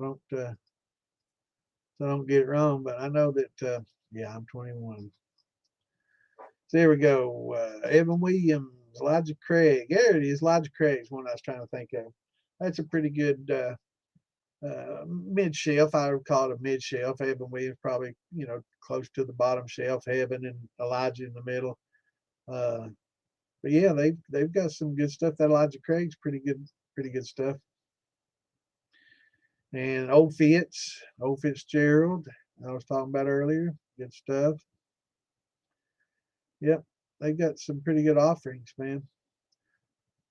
But the Elijah Craig, it's won some pretty big awards. I've got a bottle that was from the batch that basically won best bourbon a couple of years running, and yeah, it's definitely good stuff. Um, Trying to think of like A 1050 or B 952, some shit like that. I can't remember, but um, yeah, it was. It's I've not opened it. It's probably worth 150 $200 now. It's gone up quite a bit over time. But yeah, it won bourbon of the year, and everybody's going crazy over it. Barrel proof, not the small batch.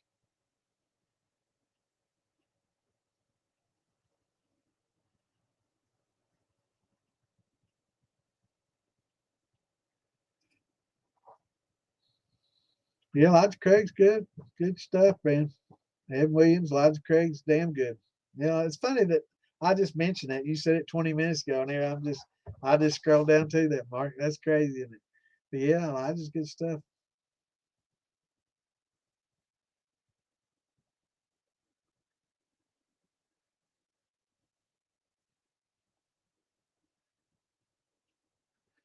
Well, yeah, that's a good question. I'm not seeing any Facebook posts. I didn't notice that until just now. Yeah, Mark Morgan's on Facebook, so yeah, we're getting some. Just most of us. most everybody's going to YouTube, so they don't have to deal with that. But I think a lot of maybe our past Facebook people were on Fieldbilly's page. So yeah, I'm noticing a lot fewer posted. So we're gonna have to put a note on Fieldbilly's page where they can watch us because we're not able to post his right now. He got hopefully temp banned. We got to talk to him and see what the dealio is, and maybe send him a little letter from our attorney and see what they have to say because it's he didn't post anything about drugs. There was no drugs in the 22nd. It's supposedly on the 23rd, November 23rd, that it happened, and he didn't recall making any posts, and there wasn't nothing to stand out. I did a show the 22nd, so they were thinking maybe it was my show, and then just got reported the next day, when people were watching it and stuff. So we rewatched our show. It wasn't a typical show like tonight. Um, and so, and maybe that's actually why they let me share more. Maybe they realized, hey, this isn't a bad podcast. We've been limiting him, and I was able to share to more groups tonight than I normally do without having to wait. So that's one positive note. But yeah, we got to make sure Phil gets his channel back, man. He's got 500,000 viewers. It's his living. So you know, maybe we need to get a bunch of people, counter protesting. Bring Phil's page back. Why did you delete it? You can't allow people to come in and comment and sabotage you. That's hell. I just sabotage Facebook. Well, they posted on Facebook. Let's shut Facebook down, right? I mean, that's the same principle they're using is somebody comes in and comments on a stream and they shut your stream down because of that. Well, why can't we shut Facebook down because somebody made that comment on Facebook? Same principle, right? So maybe they need to back off their principles a little bit. Live by the sword, die by the sword. Mikey or Mark Zaki.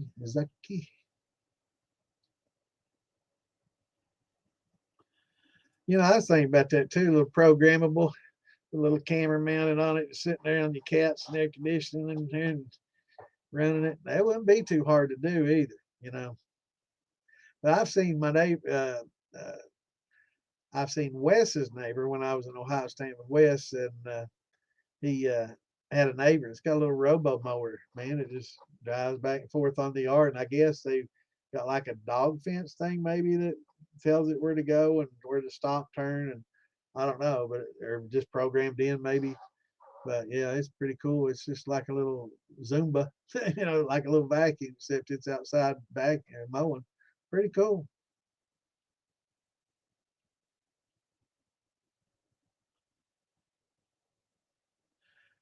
Yeah, and it shouldn't be polar. When it comes to certain moral, things, I think I think everybody should agree. I think everybody should agree less taxes is good. I think everybody should agree killing Americans is bad. And sending fentanyl into our country is bad. I don't give a shit who you are. You should agree that, and allowing people that are criminals into our country that wish to us dead is not a good thing. I see that everybody should agree with that. I just don't see how that can be polarized. Now as far as abortion or marriage rights or anything like that, yeah, I can see where, but differing opinions. Me, I don't care. Whatever people want to do, less government to me is better. You know, and that's my view. And you know, they have to answer to the Lord. So let that be their guiding light, and their decision maker. But there's a lot of things people should be able to agree on without having to put politics in front of it, and and for some reason, a lot of Americans are under the assumption that people have a right to move here and live here, and people don't. You know, try to move to any other country in the world. Just try to up and move and see what their government says. Even third world countries, like hell no, you're not coming in here. You got to prove that you have enough money to get by on, b a job. You're not going to be able to buy land or there's so many different regulations and stipulations, so nobody just allows you to come in and live, and the same has to apply for us, and it's, nobody has a right to live here.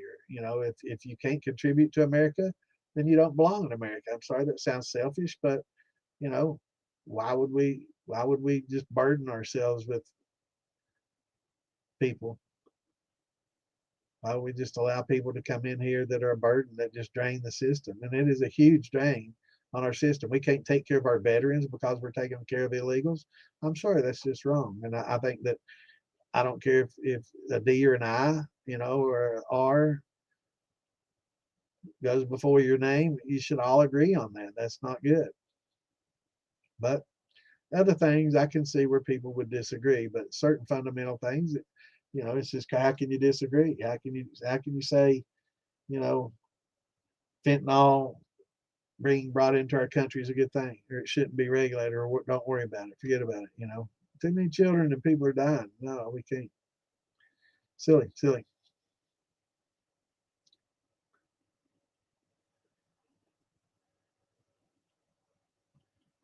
But yeah, I think, I agree. I don't think either side should be in full charge, because then you get huge swings. I think we both should have to agree on things, but it's gotten to the point where they can't even agree on common sense things, like, drugs are bad for America. They're like, no, they're good.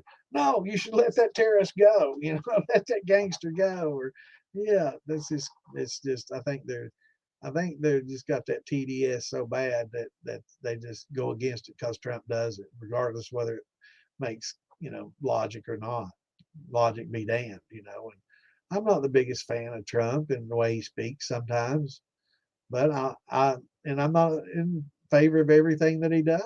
There's some things he's done that I've been staunchly against, but I think he's getting results where a lot of others made promises and empty promises that they never kept. And at least he's getting, coming through on a lot of his promises. I can't say that.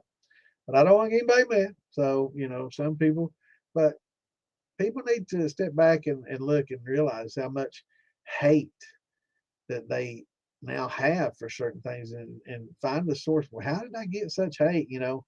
Reagan was president, and did a lot of radical different things, back in the day, but nobody hated Reagan like they do Trump, and even Biden, all the hate. It's just, I don't know where all this comes from, but I don't like it.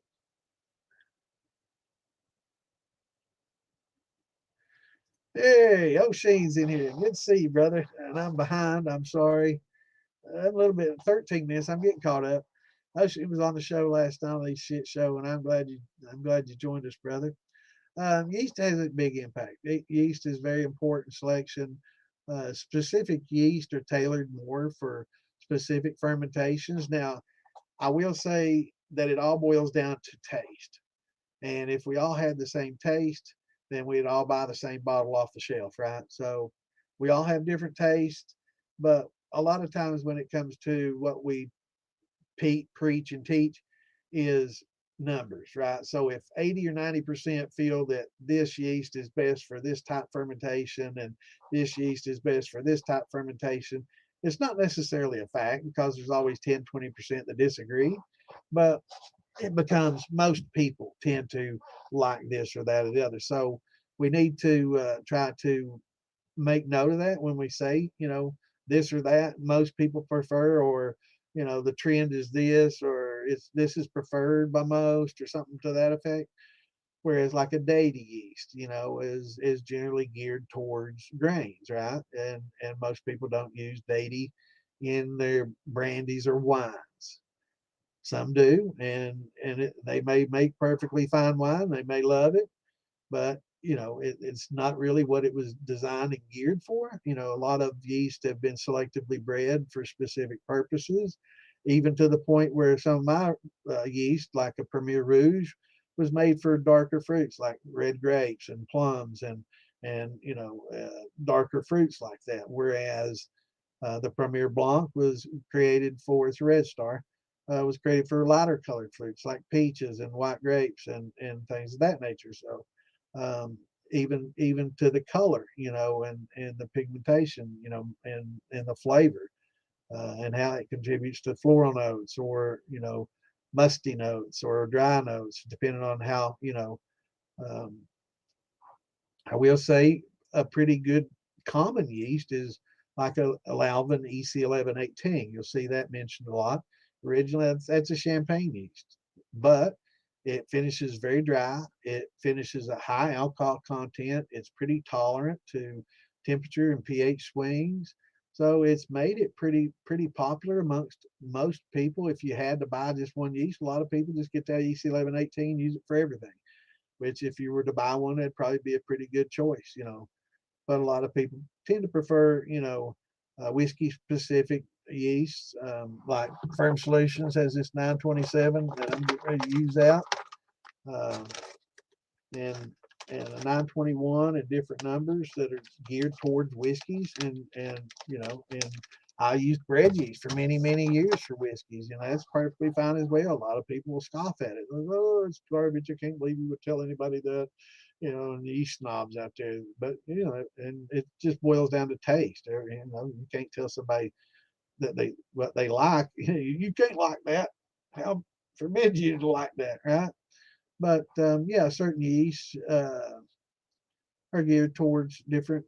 Like a D47, for example, is great for meads and things like that. So, and there's like the blue yeast specifically for like tequilas and stuff. That's just fantastic and hands down better than most any other yeast for tequilas. And some might argue, and that's fine, but most people tend to prefer that blue yeast. And just a lot of different yeast for a lot of different applications. And it will have an impact on flavor for sure.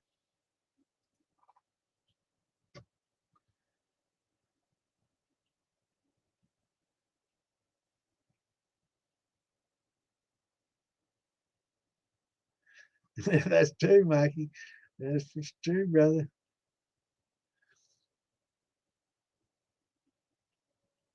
Yeah, it does. It depends on your mash and what you got going. If you're doing fruits and making brandies, I would definitely go with wine yeast. They definitely, and every company makes them. Wines, specific yeast for different wines, and specific wines for like colors of wines, and different meads, specific for the meads, and they tend to work the best, and most people tend to agree, but not all. So there's always that 10 or 20% that's going to say no, that's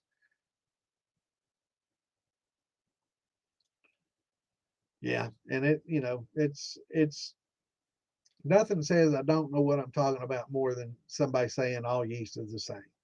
It's not. If somebody says that, it's like, okay, you probably, yeah, I'm not going to be mean, but yeah, it's yeast does matter. Yeah, they're smoking like glasses and stuff, and then they'll pour a whiskey in it, and they've got like ashtrays, and they'll sit and they'll start a little chunk of wood and going on fire, and they'll set it in that ashtray, and then they'll set the cup over top of it and smoke that glass, and then pour a brandy or a liquor in there, and whiskey and bourbon or something in there, and you drink it, and it gets that smoke flavor, and it's enhances it a lot for a lot of people.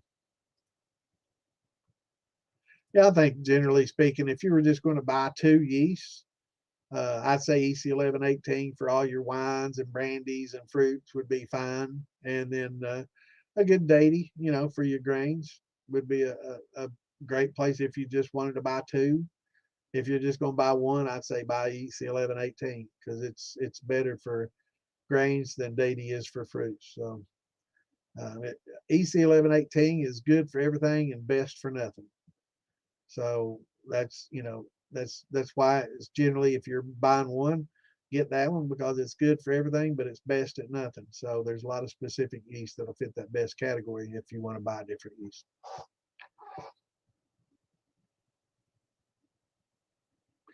I think strictly been Georgia Moon back in the day.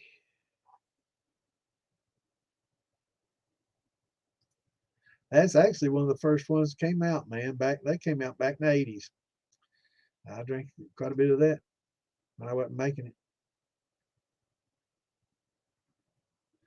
Yeah, Angel's Envy's good stuff. But I'll tell you what, a lot of people don't know when Angel's Envy first started opening, they might have put a little NGP in there. Just saying.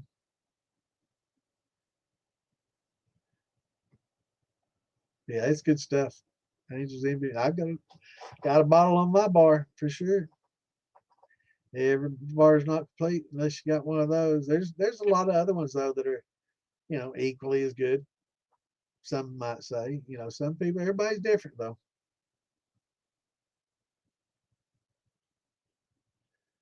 Jalapeno wine. No, but we're gonna make some salsaritas. A little salsa mixed with a tequila or a neutral. It's good stuff, man. It's like makes Bloody Marys look mundane. It's got a little chunk in it too, little vegetables and stuff from the actual salsa. Good stuff, man. We make some really good salsa.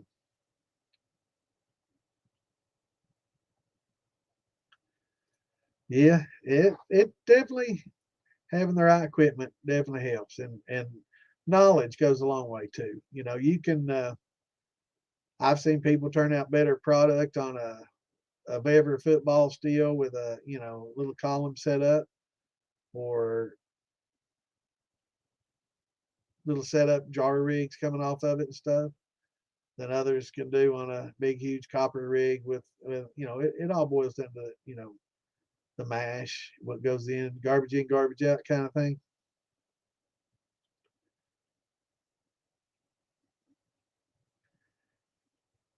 But yeah, then 2 pounds of malted corn, 1 pound of sugar per gallon. Now, if you're doing malted corn and you want to take advantage of the malt, um, a lot of people just do the malted corn and for the flavor of the corn. But if you're going to take advantage of the malt, it's a really long, arduous, slow cooking process. We talked a little bit about that last night, like 10 hours at 150, 55 degrees to gelatinize your corn. It will add a unique flavor, but if you're just starting out, you're really trying to climb the ladder 3 steps at a time, right? So I would back off the expense of a malted corn and just go with a regular cracked corn and get some high temp amylase and some of the liquid glucose and follow some basic steps and omit needing sugar at all. You won't even need sugar. And even if you do, it'll be just a little tiny bit, definitely not enough to make it hot. And O'Sheen, we can have you making some liquor, man. Your friends will be like, "There's no way you made this, man." And it's a lot smoother, better. Trust me, I start out with sugar shines, thin mash, basically.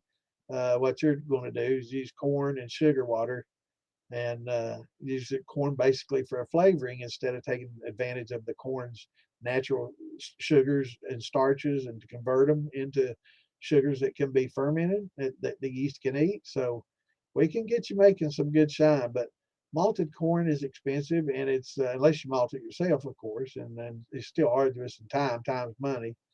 Um, but there is a different flavor to the malt, so that'll add some unique flavors, and it'll be good. Uh, but you're probably going to need a little bit more sugar unless if you're converting the corn and you plan on cooking it for 10 hours at 150 55 and then using its natural amylases to convert it and then following up with some liquid glucose at the end and then maybe topping it off with a little bit of sugar if that would be okay. um, in which case a pound may be okay or a little bit much. But if you're not doing that conversion, then a pound of sugar is not going to be enough per gallon. So you might want to go with 1.5 or 2 pounds because you want to get your gravity. We'll talk about gravity, right? And that's measures the density of your water and it measures the sugar content of the water. So and it tells you, there's certain limits you don't want to exceed because A, your yeast can't handle it, and B, because it just gets too hot to where it's just not good to drink. It's too hot. It's burned, too much burn. And it's not a good quality. It scorches your throat even after you proof it down. It's just not good, smooth liquor, right? So we can get you on the right path to making a good corn liquor with just good old cracked corn, cheap as a dirt, or better yet, buying whole kernel corn, just the corn itself, no other, no nothing, no deer, additives, no apple, no pellets, no other, just plain yellow dent #2 corn in a bag, right? And grind that up fresh. It'll keep a lot longer when it's in that kernel, a lot longer. And grind it up fresh and use it. It's just like coffee, the difference between buying it pre-ground and ground. It's a lot better flavor and quality, right? But yeah, we'll have you converting the corn. Basically, you can cook it a lot faster. It's 90 minutes to 2 hours instead of 10 hours. And then you use the high temp amylase, let it cool down, and add your liquid glucose, let it cool down, and then add some yeast, and you're ready to go, man. And it's a lot easier than malting corn, cooking it this way and steeping it. So yeah, we can hook you up, brother. We can give you the knowledge that you need to and you found the right place. We can have you making some liquor. Your buddies will be like, there ain't no way you made it. Especially once you start um, aging it and putting some oak on it, some charred oak in there, some barrel staves that are, charred up real good, or some spirals or something in there, chips or something, and start getting that whiskey flavor and that good, you know, color. That's not going to taste like bourbon. It's not going to be a Weller or anything like that, right? We're not going to, promise you fairy dust. But yeah, your buddies will be like, "There's no way you made this, man. It'll be good, and you'll be surprised." But um, yeah, just if you do the malted corn, you're going to have to cook it at about 150, 55 degrees for about 10 hours, 10 to 12. Whenever it gelatinizes, you'll know it starts getting pretty thick, kind of like oats do, and gets real thick and like a cream corn thick, and or corn pudding. I think a gelatinized corn like a corn pudding does. Um, in which case, if you do it that way, that 1 pound of sugar may be a little bit more than you need. But you need to get you what's called a triple scale hydrometer. They're like $4 or $5 on Amazon, 6 maybe, and that'll pretty much let you know your sugar content. And then after that, you can know how much sugar, if any, that you need to add, right? But yeah, keep coming on here and ask you questions. And have you already bought your steel and everything, I'm guessing?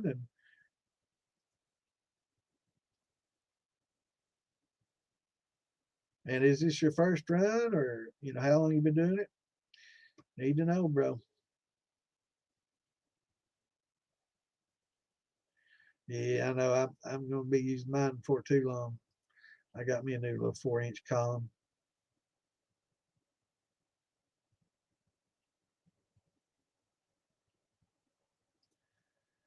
I ain't gonna believe her. All right.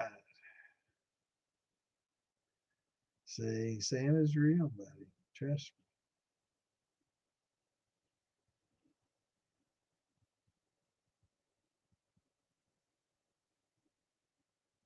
me. Oh yeah, I love me some wine now.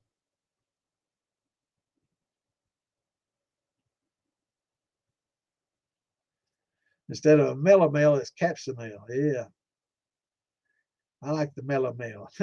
Capsaicin shit. I'm not big on the Scoville chart, man. I'm a pussy Scoville. That's the number of Scovilles I do. It gets 100,000, 200,000. I mean, I'm good with the jalapeno, but all these ghost peppers and all this other shit, I ain't, why? I just don't. Man, my stomach, I'm old. When I was younger, yeah, I'd probably been into that. And seen who could piss the farthest and drink the hot, eat the hottest and all that. We did stupid shit. But nah, man, my stomach the way it is now, hell, it hurts when I eat normal food.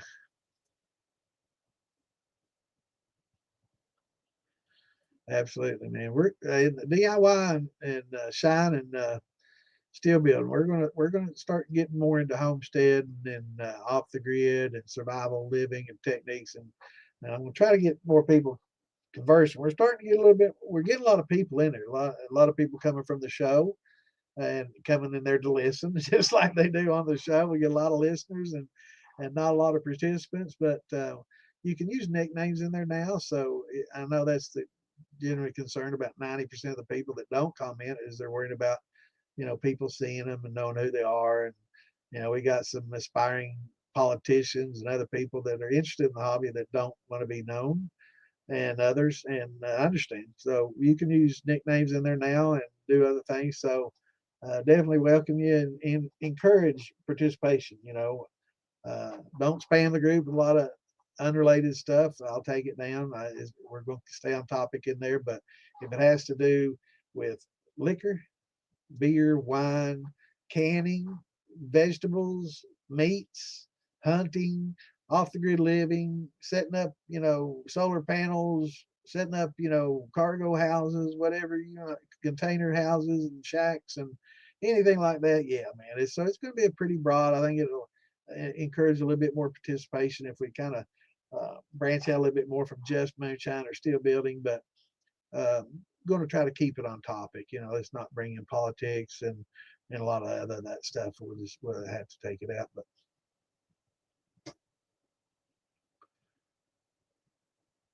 hey, 18 and a half gallon beverage is a good steel, bro. I mean, that's most people. There's nothing wrong with an 18 and a half gallon beverage. You can put. I'm going to put a 4-inch column on that and my other steel. So yeah, you can put it on. I mean, it's bigger than a keg. Most people, a lot of people run on kegs. A lot of people run on 15 and 20 gallon copper steels, and you'd think they were, kind of browbeating people that use a bever and heat it up on a stove. There's nothing wrong with using a stove as long as it doesn't cycle heat on and off. It's just another heat source, right? So I mean, there's nothing to be ashamed of using a stove versus a propane.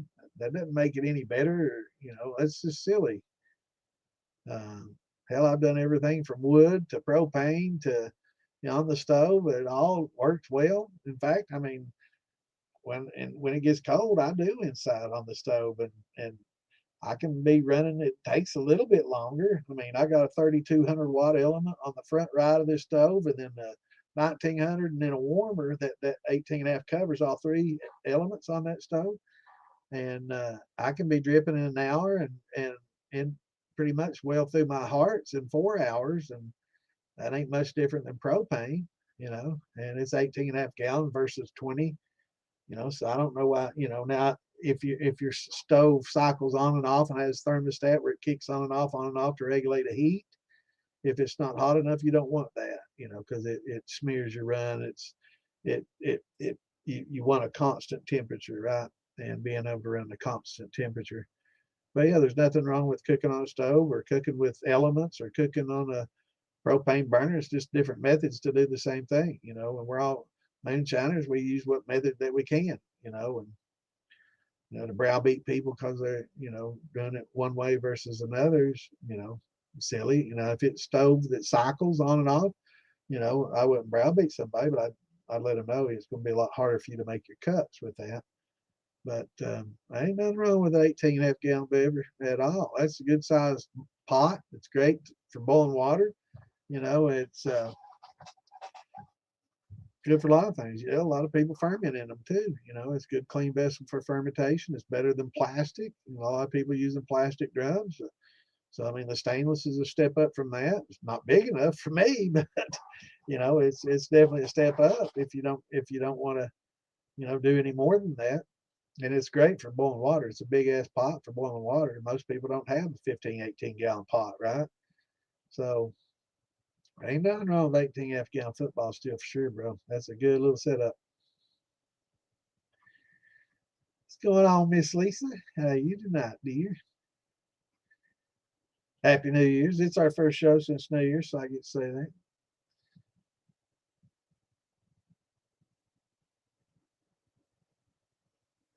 Yeah, I like watching them on Thursday too. A lot of times I'll listen to them while I'm playing my game. I'll play a game and I'll have them in the background listening.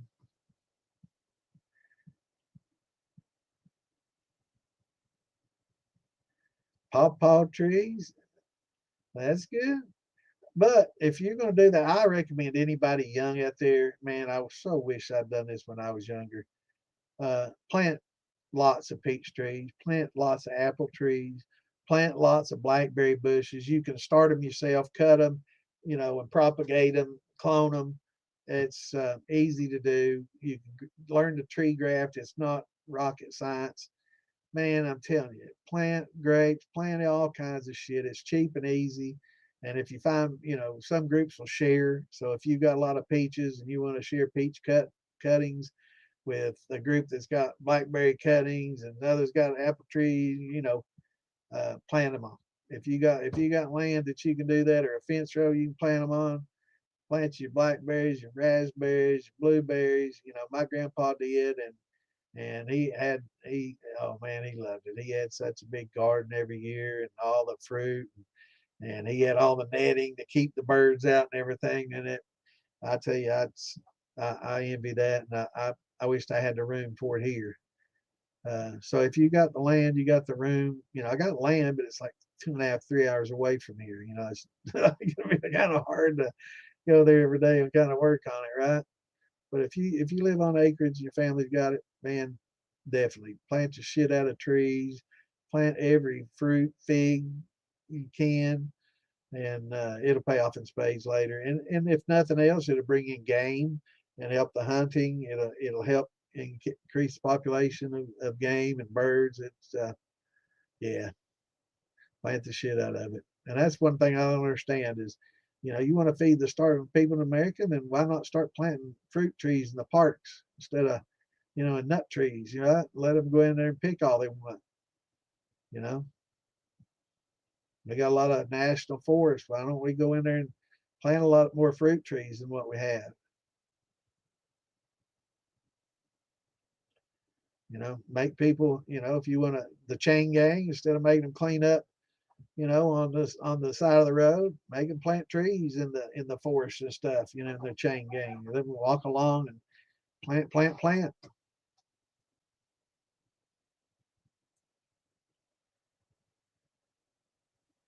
That's awesome. But I will now, Ocean. You'll see once you start getting into this hobby more and more, brother. You'll be going from 8 gallon to 15 to 20.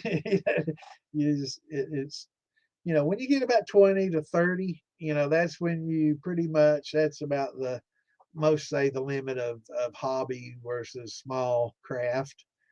I'd argue it's probably a little bit bigger than that, but 30 is about where they say, is kind of getting to the edge of where it might not be. I know Distiller Oregon, a lot of that I used to listen to and comment in years and years ago, and the news groups from back in the 90s and 2000s. Um, we all talked, and that's about 30. It's, once you get above 30, 35, 40, it's getting a little bit more commercial oriented, or small batch, or artesian, or craft distilling. But I will say the smaller stills, Ocean, are going to be tougher to make cuts on, and the work that you do, you're not going to get as much return. So if you're doing a 10-gallon mash versus a 20-gallon mash, really it doesn't take that much more time to do a 20 versus a 10. We're talking, maybe 20 or 30 minutes more. And that's in grinding up the grain and mixing and adding. So it's really not that much more time, and you'll get double the return, right? So instead of the quarter, half a gallon, or 8 gallon still, you might be getting maybe 3/4 to a gallon. You'll get double that. You'll get a couple, 2.5, 3 gallons sometimes, especially if you run your tails again. So um, and if you're happy with what you're making, and then more power to you, bro. It's but if you do cook it on the stovetop, not a burner, make sure that it's on the propane. Make sure that your stove doesn't cut on and off, on and off, on and off to maintain. Make sure it's not thermostatically controlled like that. A lot of stoves, they just turn out the heat. No matter what setting it's on, that's just what heat will turn out. That's what you want. My older ones like that, and I love it for that.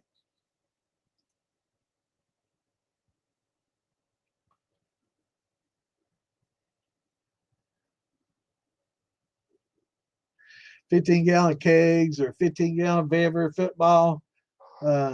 Absolutely. It's, you know, and kegs pretty cheap, 35, 45 bucks on Marketplace. Um, or just go buy beer, and I don't know what the deposit is on them now. Maybe 50 buck deposit. I don't know what do they charge. Anybody bought a keg of beer lately? I haven't. It's been ages since I bought them. I'm not a big beer drinker, but yeah, kegs make excellent steels. They're very sturdy, but you can't put them on a stove top. Now you're gonna have to use a propane or a element, you know.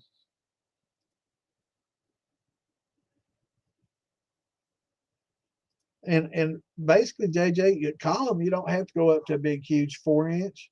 You can get these cheap columns now that, let me show you one. It's probably sitting on a keg on this image, but let me see what we got here. This right here. These right here sit right on that bamber. You've got, you know, you got about a 2 foot tube here coming up from the bottom up. You got about a 2 foot tube. Then you got a sight glass sitting on that. In that sight glass is where I generally put my copper mesh.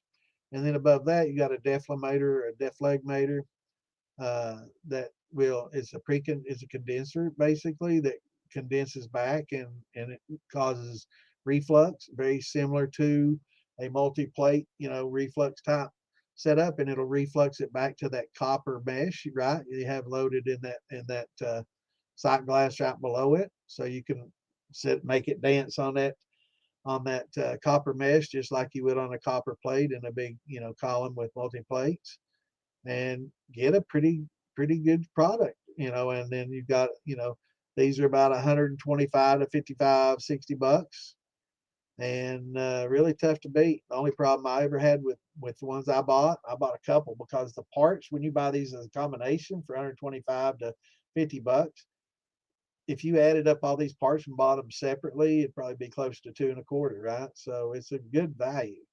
And I bought a couple just so I could buy extra elbows and have a couple of pre-condensed deflagmators and a couple of sight glasses and a couple of shotgun condensers and stuff.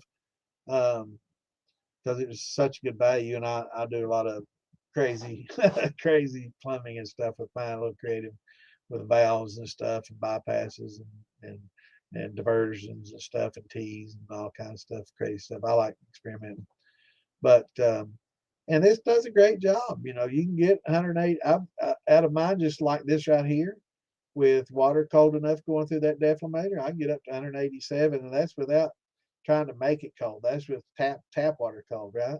So if I put ice in it and made it even colder, I'm sure I could probably get the 190s, no problem.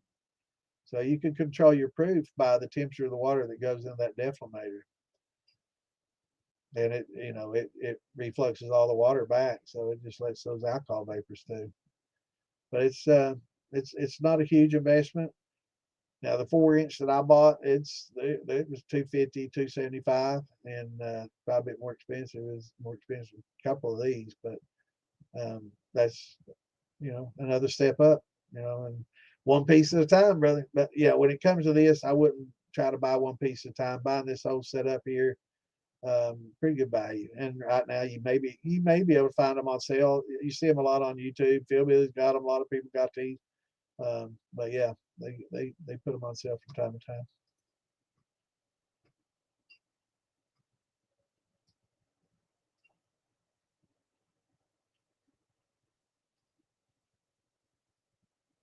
What's going on, Jason? Good to see you, brother. Another one from the show last night. Good to see y'all coming over. What's going on, brother Monte? How you doing, my brother?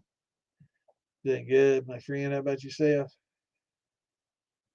Love and life. Happy New Year, man.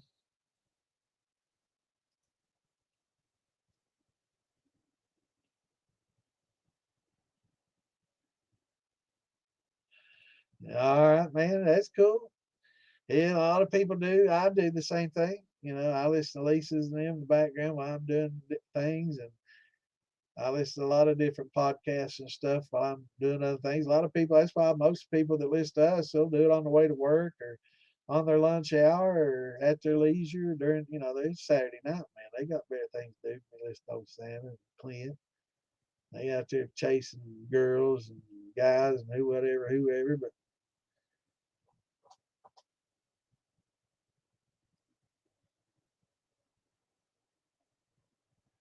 No, we like talking about things. You know, we'll touch a little bit on a lot of things, but I do try to stay away from controversial stuff. You know, religion and politics are two things that you don't want to talk about a lot. You know, it polarizes people, unfortunately, and I want to appeal to everybody. You know, I don't want anybody, you know, to think that, you know, that we think ill of them because you know they have a little bit different belief than we do. I think fundamentally we all believe the same things. Hopefully we do. Yeah, they kind of scare somebody too, JJ. I look on the damn, and it's a college town. You think you'd find them everywhere. But every time I get on Marketplace, they're either in fucking Tennessee or Ohio. Man, you search for them, you know, by area code, and they try to show you the ones that are closest to you. It's always Ohio or Tennessee, you know, and it's like, damn, I don't want to drive all the way. But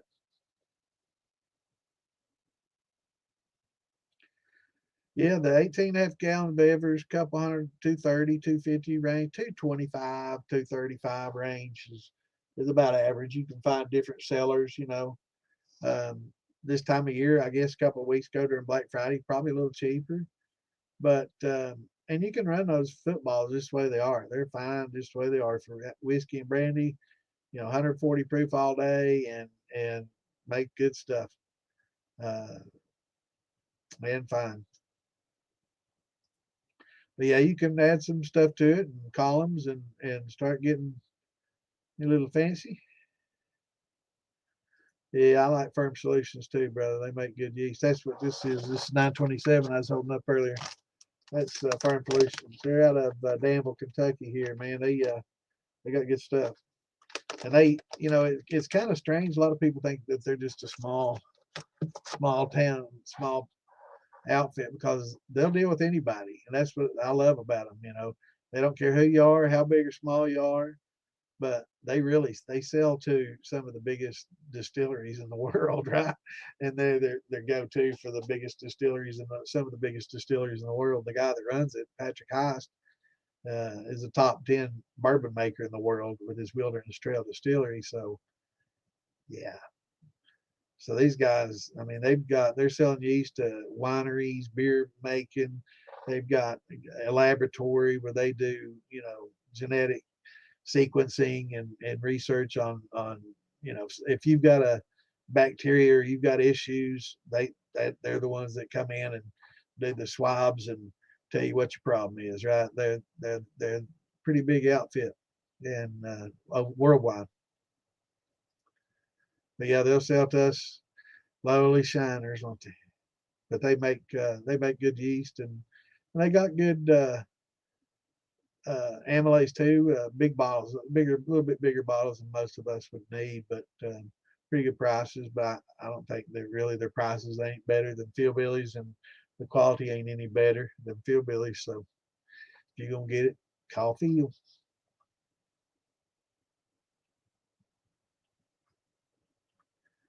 Yeah, don't work too hard, Mike. Maybe he's in Spernanza, you know, playing that little arc raiders, or maybe he's in Verdansk playing a little Call of Duty on the side, or maybe he's got a little mash going too. It's hard to say. Never know what we got going. They've got it all, brother. They've got it. That they may not have it on their site, but they've got like tens of thousands of yeasts, and they're like the seed bank of yeast. Man, they got it all. They talked and see if we can get Patrick Heist on here sometime. Man, brilliant guy, and very humble guy. I mean, I think he was on Still Talking once, or maybe with Alan Bishop or somebody he was on, and so he's probably the most knowledgeable person on this planet when it comes to the science of distillation, and he's definitely top 10 if he ain't in the top five. That's for sure. Um, Maybe definitely in my mind, I don't know anybody that knows anymore. I mean, he knows it. Country boy down to the heart. You know, here in Kentucky, smart as can be, man. Kind of like me, you know, hick with a brain, right? Yeah, he's brilliant, brilliant guy, man, and he knows it. He knows his shit. He's got a great company. He's one of the 10 top producers of bourbon in the world with his Wilderness Distillery, the Wilderness Trail Distillery. So that's and with his Firm Solutions, yeah, he's got it going on, and he's a great guy. You know.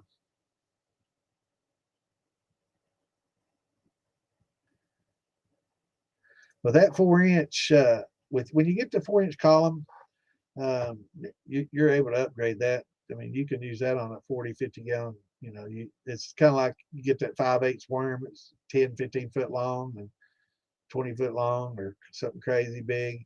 Yeah, you're good for, you know, a big step up. So it's one piece at a time, right? As Alan says, one piece at a time.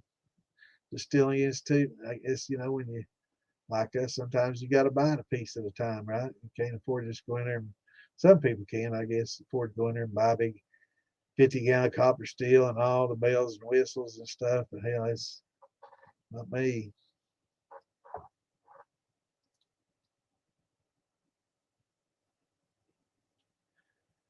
No, it's actually good to see you. Beautiful projects. Nice to have you with us. It's not hard at all, and you'd actually be surprised how easy it is. Especially like making your own wines is a good place to start. Is in fermentation and learning the fermentation process is wine making and beer making. That's basically what you're doing before you actually distill it. You know, wine is becomes brandy once it's distilled, and beer becomes whiskey and bourbon once it's distilled. And other grains, you know, you can, you know, make, like vodkas from wheat and other grains. So, no, it's actually very easy. Mastering it becomes more difficult, and making it better and the best is a challenge. Uh, but making a good palatable drink that would surprise your friends and shock your friends, or wine that would surprise everybody, is relatively easy. But there are some steps that you have to follow, and you know, especially in winemaking, you know, sanitary and keeping bacteria out at a minimum is, of course, is a necessity and a must, pun intended, must. And you'll get that once you. We call like grain bill is a mash. When you put fruit in ferment fruit, it's called a must. And if it's just sugar and water, or like tequila, you know, agave, or rum, we're using molasses, it washes. But yeah, it's much easier than people realize. It is a little bit of work, but as far as technical skill, it's, you know, anybody can do it if you can just follow simple instructions, and if you can follow a recipe. You can follow the instructions I can give you and make good stuff. And we talk about how, you know, making it safe. That's the biggest issue, is making it safe, and taking the right precautions, and making it a good, safe hobby. It's a lot of fun, and it's a lot of reward if you enjoy drinking and sharing with your friends. It's you'll shock them. You know, it'll be like, wow, you made this wine, fantastic. I remember my family the first time I started making wine, and taking it to the Christmas dinners and stuff. And you know, most everybody in my family like drinking wine, and they're like, "Oh my God, Joey's brought us some wine." No, no, and they're like, "All right, we'll try it." They're holding their nose before they, you know, take a drink. And after they took it, they're, "Wow, this is actually pretty good." They weren't expecting it to be good at all, right? And they're like, "Wow, this is better than I thought it was going to be." My dad's like, "Damn, pour me another glass." And they were digging the cherry wine and the grape wines that I was making, and the white wines, the sweet white wines that I was making. So yeah, it's not hard. You know, it's actually, if you can put together a lasagna and cook it properly, and you can probably cook these grains just the same, and boil them up, and condense them into, and making your cuts is the most difficult thing probably. And that's something that will take time, and you'll get used to. But there's certain steps that you can do, so many milliliters per gallon, just to get your feet wet and be roughly there. Um, yeah, it's not hard at all. Stick with us, ask your questions. Join DIY Shine and Steel Building on Facebook. DIY Shine and Steel Building, and we can help you on there, answer any question you've got. We got a lot of files that can show you. We can give you recommendations on easy, simple steels like the football steels we talk about. We've been talking about keg steels and football steels.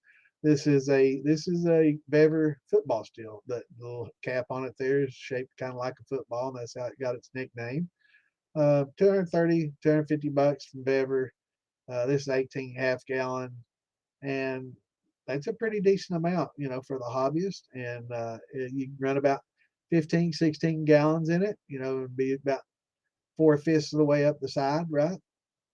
And make about 2.5 gallons of good, liquor, and it's quite rewarding. It's a lot of fun, and you can make really, really good, interesting drinks out of it. It's or if you want to put a little column on there like we've been talking, you can take that football off. It's got what's called a tri-clamp on there, and you can clamp on a column or that we were showing here. This column fit right up on top of there. Take that football off, and you can run this column and use this deflameter or deflagmator and make some vodka, and really high proof stuff that you can, proof down with water and make some vodka. I mean, I make vodka that make you scoff at Tito's and some of them top shelf vodkas, man. You'd be like, holy shit, I'll never drink that stuff again. This easy, and it's amazing how easy it is. So yeah, with just a little instruction, a little time, and following a recipe, and shit, yeah, you can be making some really good stuff. Your friends will be impressed. They'll want to know how. You'll have to bring them in, and they'll want to learn, especially the wine making too. A lot of everybody loves wine, and most everybody, and it's a lot easier. We talk about using just Welch's grape juice. You can make a decent wine with just Welch's grape juice.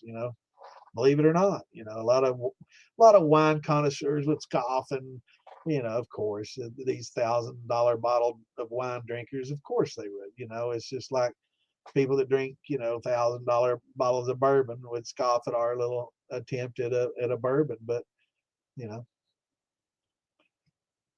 we're making it at home and we're having fun with a hobby. We're not, browbeating somebody. Yeah, Quebec yeasts are great. Quebec, they're really good.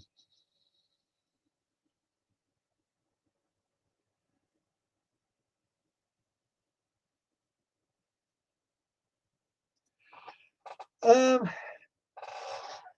you can put that on there, and I kid around when I talk about this.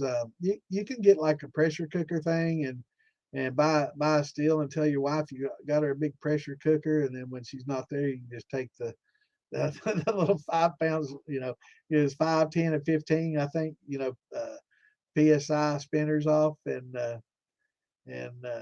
start making you shine. But I really, it's not necessary if you follow the precautions. I would hate to trust something like that and have it fail. Now, a lot of times stuff is, bought from China, and I'd hate to, risk something with such a low cost part. These people get, two, three, $4,000 big copper steels, and they trust a vacuum, you know, a $5 vacuum, piece on there to keep it from, imploding. No, just put a half-inch valve on there and don't forget to open it, right? Um,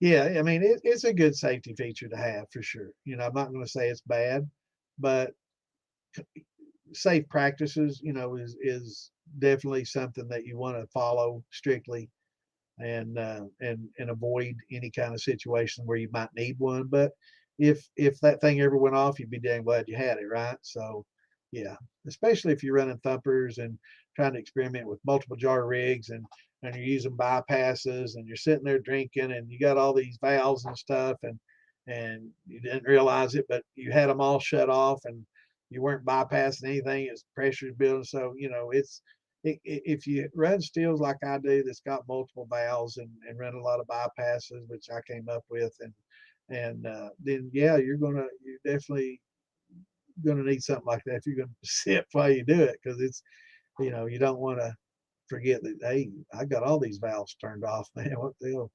It's easy to do if you're drinking while and that's another discipline, trying to minimize how much you drink while you're distilling and being safe. And having a fire extinguisher always close by that's rated for alcohol is also a good idea. Yeah, so feel about Mar Food will feel about that.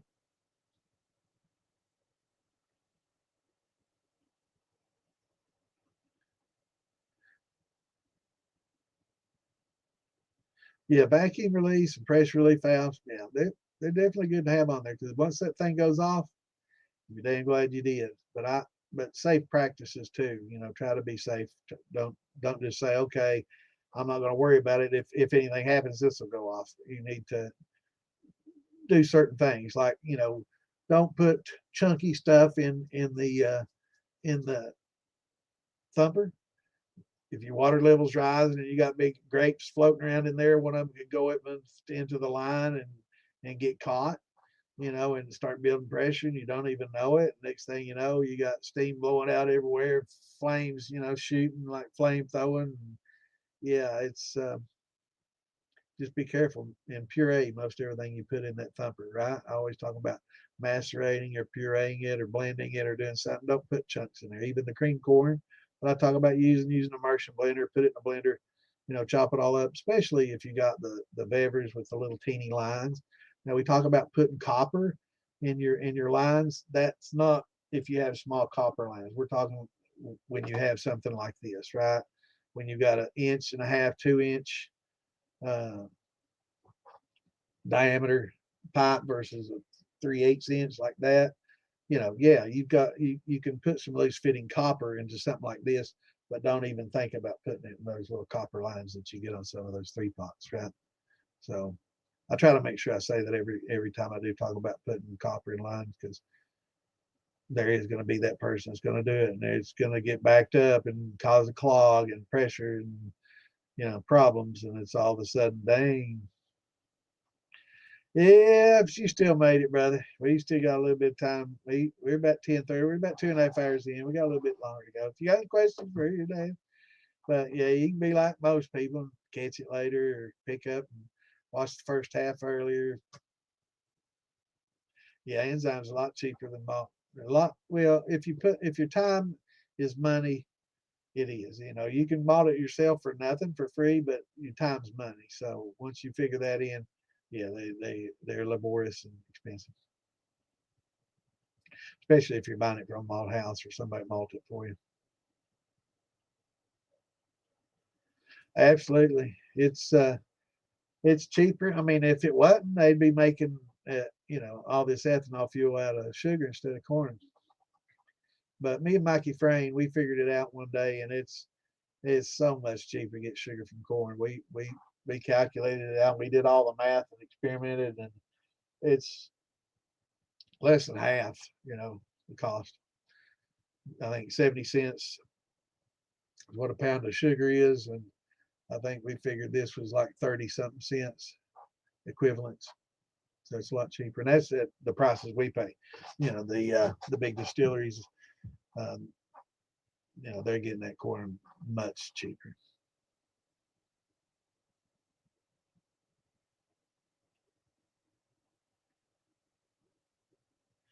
Raisin bran's great. Raisins add a flavor. A lot of people talk about using tomato paste and raisins as a nutrient. No, they're not a good nutrient. They do supplemental. They add some supplemental nutrients that are beneficial.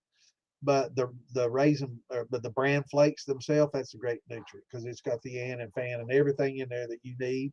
In fact, crumple up ample, will proportionally raisin bran flakes or just bran flakes in general, wheat bran. Yeah, it's a great nutrient for your yeast. The fermo, that's basically a yeast husk, dead yeast, and that's a good nutrient as well.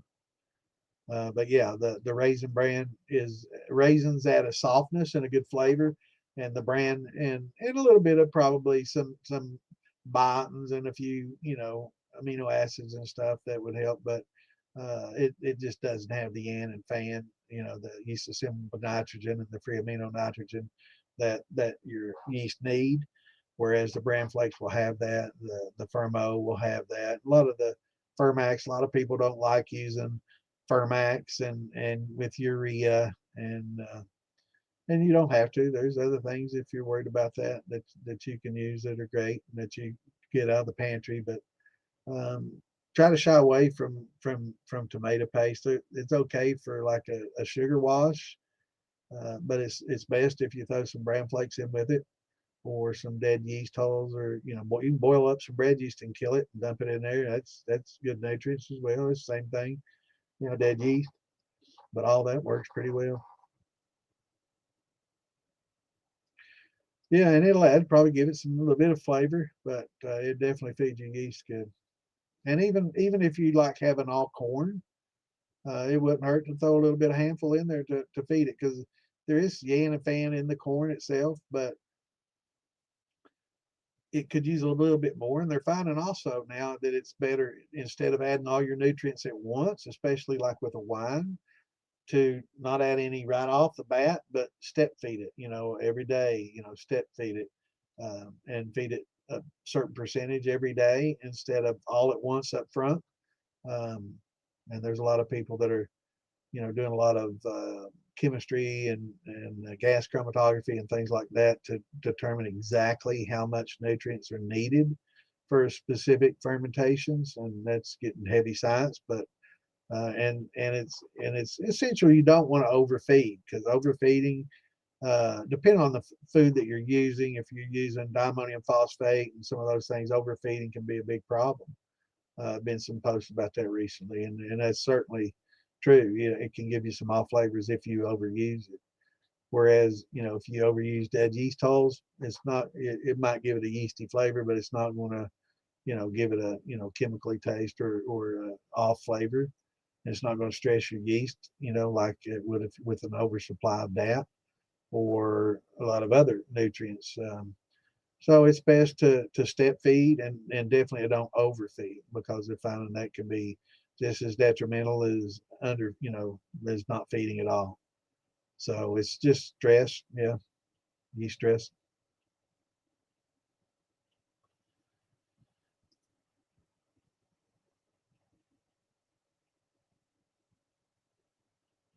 Awesome, that works, brother. I mean, if it's working, I ain't gonna knock it. So your cooking process, if you try to cook it for a long period of time at a lower temperature, you'll get what the benefit out of your malted corn. Now, what happens when you malt the corn? You release an enzyme inside that corn that's naturally in there, and it will break those starches in the sugar down, or in the corn down, to simpler sugars, to give the energy to the plant that it needs to send down that root, that radicle. They call it a radicle. That root, that initial little root that it shoots out, that's called a radicle. And it, once you see that little radical come out, you want to stop the malting process immediately. And maybe just a little 1/8 inch, 1/16 inch, just as soon as that thing comes out, because if the further it comes out, the more of the natural amylase and starches are being consumed to give it the energy to come out, right? So that's what gives this kernel energy while it's in the ground, before it gets the energy from the sun and photosynthesis. So you want to stop that process so you can maximize the amount of enzymes and sugars that you're going to get out of that kernel, right? So, but if you cook that corn, crack it and cook it at a low temperature for a longer period of time, it's fine, but you'll get the benefit of those natural amylases. Not essential, you can get the flavor without it, but you can get by with less sugar and less bite. And I'm not knocking you, bro. I did the same thing. I use sugar and cornmeal that I didn't convert for 20, 30 years, bro. I mean, it's good. It's fine. But we can make it better. Believe it or not, we can make it better. So once you go all grain and start converting, and even use the malt. But what we recommend doing, instead of malting, going to the difficulty of malting your corn and making the arduous long cooking times, you can just use a regular cracked corn, right? And then use a malted barley or a malted wheat that has a high diastatic power that will do that conversion for you. So it would be a lot easier if you malt a wheat and or a barley. You can buy it pre-malted, but wheat you can buy it cheap as shit if you find a farmer that farms it, red winter wheat or soft white. Um, yeah, you can find a farmer that farms it, get it from them, malt it just like you do your corn, very similar to what you do your corn, and get the diastatic enzymes out of that, and use that to convert your corn with, and man, you won't believe how much flavor and how much easier, and you won't need sugar at all. You can eliminate the use of sugar, and it'll make it a lot smoother. And I'm telling you, man, you'll think, wow, this is great, right? I mean, I've been through it. I made, that same, very similar to what you're doing for 20, 30 years, man. And after I learned about the conversion process, it's like, wow. And then I started trying it, and it's like, holy shit. I thought that was good, man. This is, and it start, then you start thinking, well, this is better than you can buy in the store kind of stuff. And once you master that, it's like, and then you start aging it. It's like, man, this is some medium shelf stuff I'm making, right? That's where we can get you there, bro.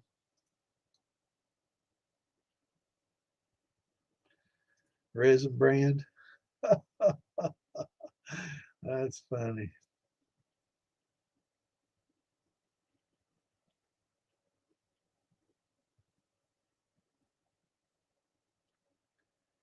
I like it, resin brand. That sounds pretty good. Don't it? Put that in your pipe there. Little resin brand. That's right. That's a fact. Yeah, I made that thin mash for long, many, many years.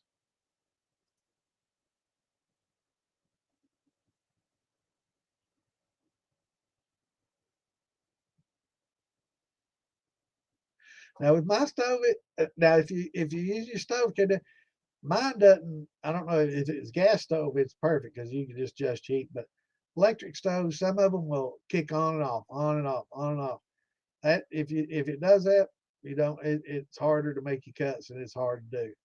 But mine, when I get up to like 8, it just stays on and it goes to 9. So medium high to high, which is where I go for my, I don't ever go below that. I'll go to 9, and then when it starts dripping, I'll cut it back to 8. But it gives a solid heat. It doesn't go on and off, on and off. That light, that the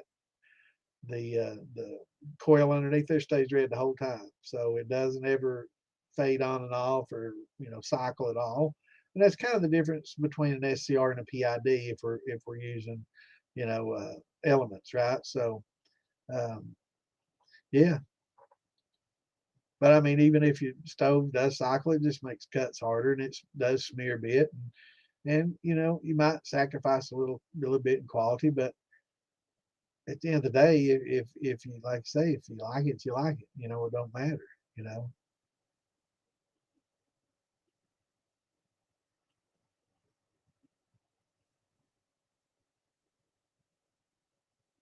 Yeah, man. So do we, bro. I love going in that rabbit hole. That's what I've got to know.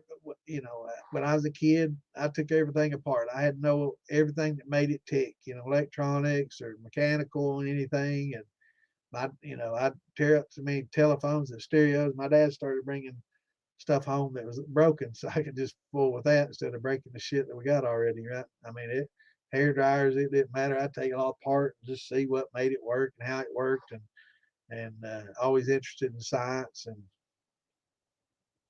so it's easy to pique my interest and get me obsessed. I get obsessed about things pretty quickly and easily, and I have to know.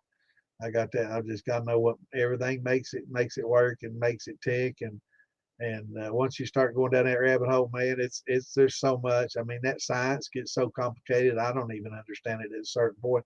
I understand the processes and fundamentals, but I mean, it can get so overwhelming with the technicality that it's just, well,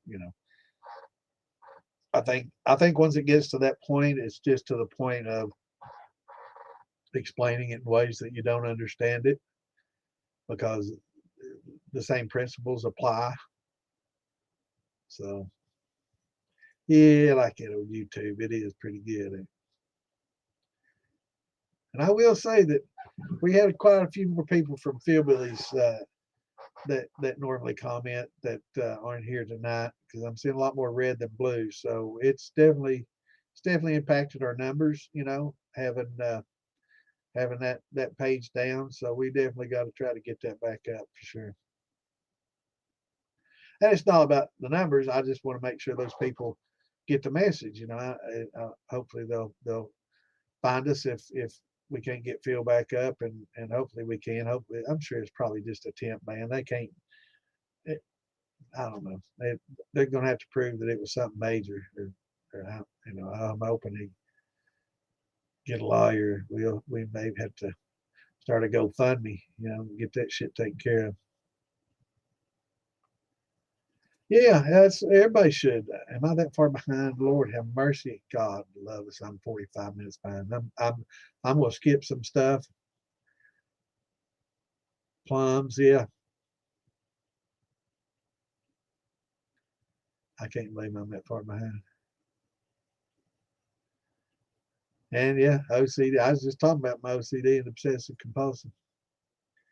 Yeah, that rabbit hole, man, it gets deep. Yeah, just be glad you ain't older. You're still young enough you can do something. Plant them trees. You're still young.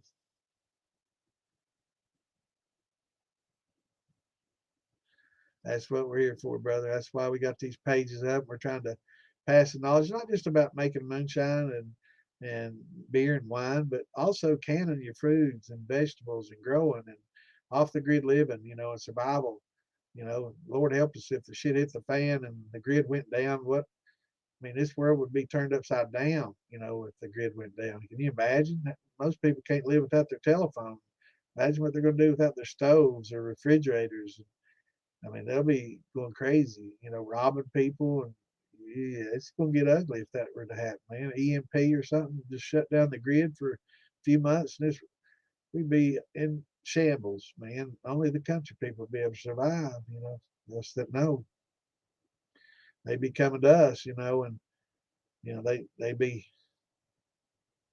trying to take what we got, or they'd be appreciated for what we offer, and they'd be working for us, right?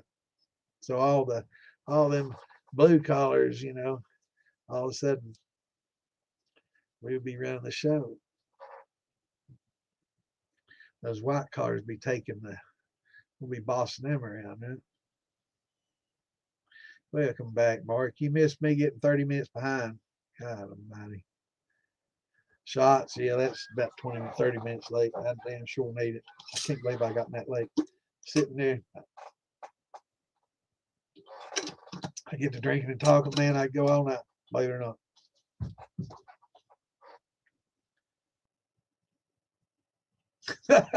You're right. Let's see. You said that at 10:14. Damn, it's exactly 20 minutes. You said at 10:14. It's 10:44. No, that's 30 minutes. Up, you were off. 30. Yep, 30 minutes. I'm scrolling by. I hope I don't miss the questions. Firm Solutions is a company here in Danville, Kentucky. They do a lot of stuff.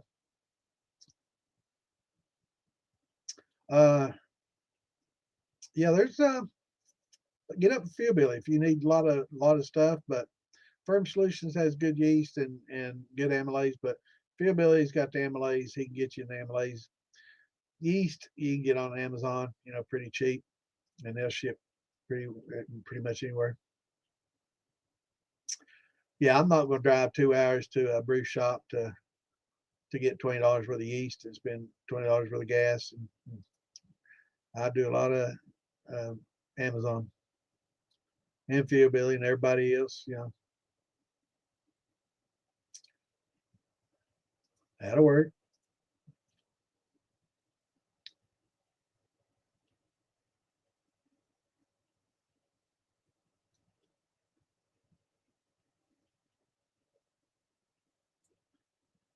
Yeah, those were the days, bro. Now you can fill your truck up. Just drive them to a farm. If you got a farmer, man, you can get them cheap.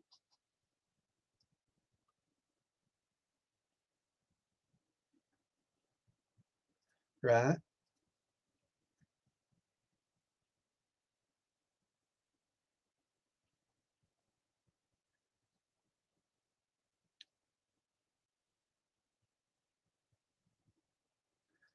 Yeah, it's not. You know, the copper heats more evenly. It does take, if you do a lot of brandies, you know, your copper is going to be a little bit more beneficial because the brandies tend to create a little bit more sulfites, you know, for me anyway, than my grain distillations. Um, but really, it's aesthetics and flavor a little bit in the brandies, but even heating, you know, helps, and time, and a little better even heating. So it might make a little better product, but it's not markedly better. And if you're using the copper mesh, it's very negligible now. And is it worth the added maintenance and trouble?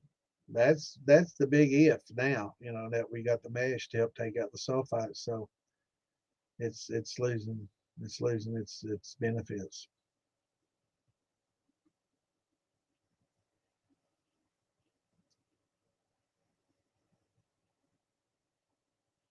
Yeah, Milo's fine.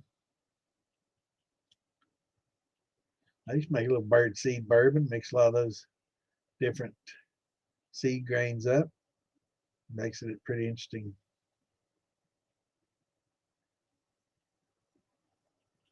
Yeah, you gotta use what you can get, what you can get cheap. You know, that's one thing you're talking about wines and brandies is fruit's expensive. It's like heirloom grains.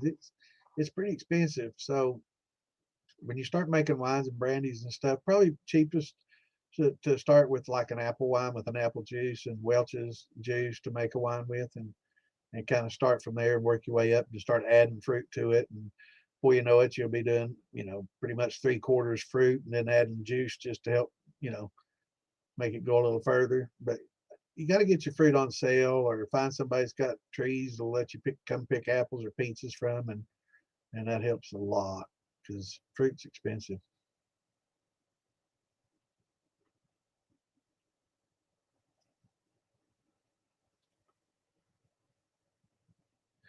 What's going on, Wayne? Good to see you, brother. Hey, we got, oh hell, representing tonight. I don't know if y'all can see that or not. Can you? I ain't showing my titty or that thing. Ozark still work. Did you get my? I tagged you in a post on in the DIY shine and stuff and steel building page. They were talking about welding in there, and hopefully you can comment on that and share your expertise. Good to see you, brother. Happy New Year. For those that you don't know, that's Wayne Herbert from Ozark Steelworks, master crafter, one of the best fab men out there, bro. That's no doubt. He's one of the best fabricators we got in the business for sure. Great guy too.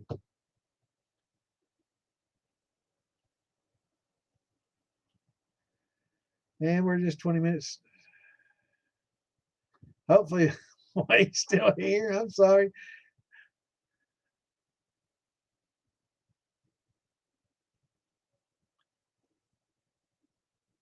Yeah, the inch and a half isn't bad, even inch, but when you start getting like the small 3/8 inch stuff on some of those, you know, you get some of those beverage pots that are 10 gallons. They got like 3/8 inch lines. That's no, you need to get that shit off there and put some bigger pipes on there. I'm scrolling past. I'm trying to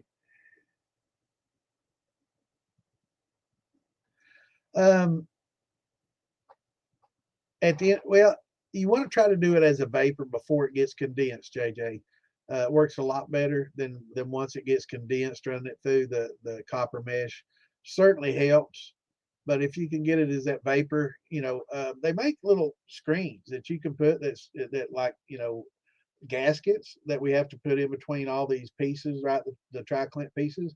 They make some gaskets with screens in them, and they've got some that are pretty heavy, you know, thick. This, you know, large screens. We have this large aperture, so it's not like a real fine mesh. It's large screens, and it'll hold your copper mesh in place where it won't fall through if that's a concern. And I use that on mine. Yeah, it's a heavy screen. It's built right into the gasket, sit it right there underneath the sight glass, and put that copper in the sight glass, and it won't allow it to go down any further. Right, Mark. If you use a thumper or jaw rigs, your system is no longer open. It's a closed system, and vacuum backups can definitely create an issue, and you need a pressure relief and a vacuum brake. Best just to put a valve in there or pop the top off. But I say if every one of them just had a half-inch, three-quarter-inch valve, ball valve, right on top. And as soon as you're done running, as soon as you turn the heat off and boom, open that up. Doesn't matter if a little bit of steam comes out. If your heat's off, don't worry about it. Uh, but that'll prevent from implosion. I've seen a lot of $2,000 or $3,000 copper steels go, and it's not pretty watching them having to try to blow it out with air pressure and beat it out and hammer it out.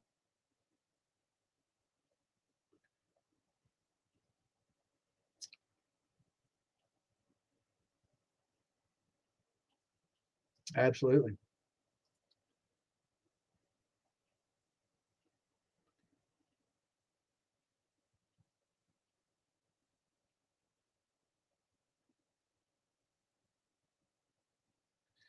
Yeah. Yeah. When you add your oats, you're adding them just like any other adjunct grain. Let me put this up here for you. So you can see oats right underneath the rye here. Goes in right at the time about 145, 50 degrees. So you can add that at the same time you're doing your other stuff. We're really not using oats for their diastatic power or anything like that. It's just the they do bring in some sugars, some natural starches and sugars that get converted and get broken down, but really they add a softness and a mouthfeel and a flavor. And that's a lot of times when people use oats, that's what they're using them for. It's not a primary grain; it's more of a secondary adjunct, if you will, or a third. Uh, less less than primary. Secondary is kind of even less than that for most people. It's not a primary or secondary grain that they add. It's just something they kick in uh, for the softness and for the mouthfeel and the creaminess that it provides. They definitely bring some starch, and that gets converted um, fairly well with your glucose stuff and with the Visco Seb, if you want to, or Sebamil and all those that you use will help break it down. Or if you're using the yellow label, of course, it just break everything down in it. But um, yeah, you don't really necessarily have to break it all the way down and convert it. Most of all your sugars are coming from the other grains, right? And the amylase if you're using malted grains and stuff. So really, it's used more as a mouthfeel. But I mean, if you do want to um, break it down, of course, definitely you can. There's malted oats, just like anything else that you can use. Or if the amylase that's in there, though, that I-temp, it's still somewhat effective even at the lower temperatures, much, much less effective. But if you're using like a malted barley and you're adding it at the 150, 145, 155 range in the certification here, right above it, you'll see barley malt just above wheat, rye, and oats. So you'll see the lowest temperature of barley malt is the highest end of your oats. So after you add your barley malt and it's done its thing, you can throw those oats in as it cools down, and there's going to be alpha and beta glucanase that come from that's going to convert everything in those oats. So yeah, they're going to get converted, especially with the gluco. Amylase will help break it down a lot. There still may be some very few limit dextrins, but you're going to get the benefit of those oats and the softness from them. So I like using oats.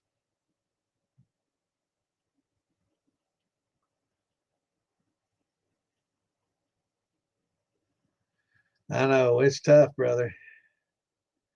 It gets tough, and it don't get any better as you get older, man. It's just you get to the point where you don't care anymore. You admit it.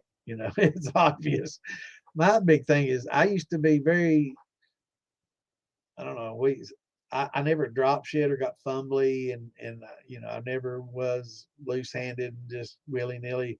I never stumbled and dropped a lot of things, and And man, as you get older, it's like, God damn it, I can't hold on to a thing anymore. I drop everything now. It's crazy. So yeah, it sucks.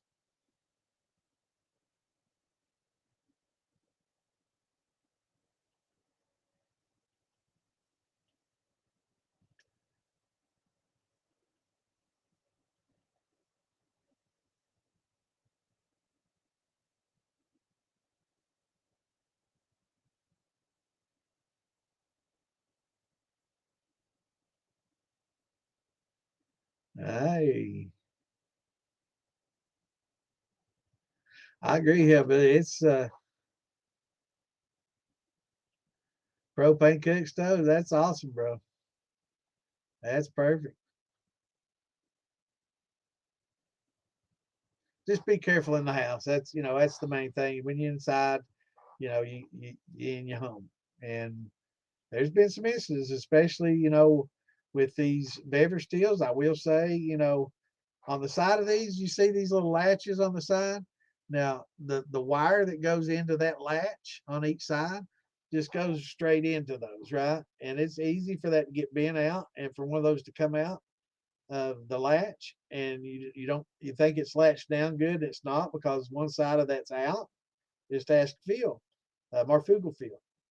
Uh, it came out on him, and he went out to have a smoke while he was running a little bit, came back in, and his whole garage bar was on fire, man. He fortunately had a fire extinguisher and he's able to pull it out, but his whole ceiling, man, he said the whole ceiling was on fire, and people say, oh no, those stills won't blow up and catch fire like that. That's just old wise tale. No, don't listen to anybody that says that. Block them. There's nothing wise is going to come out of an idiot that says something like that. Just block them. You don't need to listen to another thing they say. I hate to be that way, but if they're stupid enough and irresponsible enough to tell somebody that, then you don't need to hear anything else they have to say. That's a fact. So it is a fact that they can and do. Plenty of people died knowing that.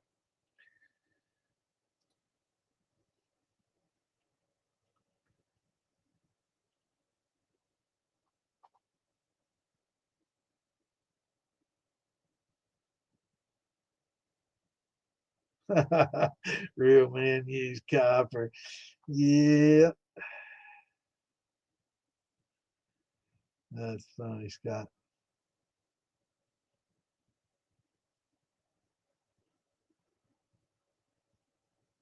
Yeah, we'll post on Phil Billy's page, and hopefully we'll get Phil Billy back online. Hopefully that's just a temp ban, and but we may have to start a little GoFundMe page and get him an attorney up and get his shit reinstituted if it's a lot of times it's just a temp ban for a week or two or something like that. Um, but we'll just have to see. I'm just sick that it might have been something from my show, but I don't think it was, because if it was, they would have taken down Distilling 101 and the militia as well, because it went across all of them and they know that they see what it was linked to. So if it was done on, it was just somebody had it out for either me or Phil, and trying to hurt us one way or the other. That's the bad thing. And then you got to think about who would have anything to gain from taking me and Phil down. You know, yeah, that sucks. And being paranoid like that and thinking that way sucks. Saturdays, he's lurking. That's right. Good to see you, Scurb. Good to see you on the shit show last night too, brother. We're gonna have those once or so a month. They're a lot of fun, especially if it's like the old days. That's just getting on there and ribbing each other, shooting the shit, and talking about whatever. That's the night we can talk about politics and unpopular things to talk about. And if you don't like it, just scrolling by. Don't hate me for what I say, because everybody's got their opinions. And if you don't like mine, just say, well, he's wrong about that. I enjoy listening to him talk about that shine, and I can learn from him there. But he's wrong about that. And then when opinions are that way, it's not right, who's wrong. There's no right and wrong. It's just an opinion, right? It's no fact to it. It's all opinion. So, I respect other people's opinions and ways of life. I don't care. Everybody's anti this or that. I don't care. I don't care what color somebody is. I don't care what their sexuality is. I don't understand why they need to promote that. Who cares what you do, man? I don't care what color you're born or who you sleep with or how you sleep or whatever. I really don't care about any of that. I don't care if you want to have an abortion or for your reasons. That's between you and God. That's not for me. I don't care. I really don't. That's none of my business. Uh, and that's just the way I am about things. And there ain't no RD or I, that goes along with those beliefs. My God, you got to believe one way or the other, right? No, I don't care. I don't think you deserve special treatment because you're one or the other or whatever. I think we're all just the same. We believe the same. You know, we make out of our lives what we make out of our lives. So I don't care how you choose what you choose to do is all on you. It's like me telling you can't make vodka. Who the hell am I telling you? You can only make whiskey, damn you. You can't do that, but you can't make them little stainless steel Philly girl drinks, right? You gotta make copper bourbon, right, Scott?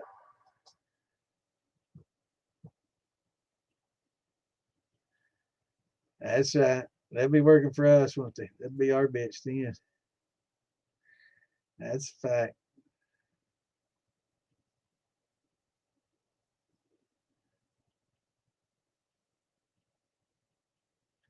Yeah, they starting to turn over there, man.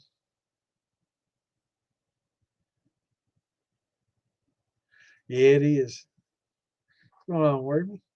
Yeah, man. Wayne can, man. I tell you, when it comes to welding and butt joining and stuff, I mean, he can make it seamless, bro. I mean, you're like taking a magnifying glass looking for the fucking seam, right? Good fucking top notch work, man. And very creative and very intelligent man. Very scientific and smart. A pretty good guy. I'm glad he's my friend. I like old Wayne. He I think his talents would be better served if he did a podcast with creativity and building and that. But hopefully we can get him on doing podcasts about mocking up work and patterns and teach people how to weld and solder better and fabrication. Yeah, he's top notch builder.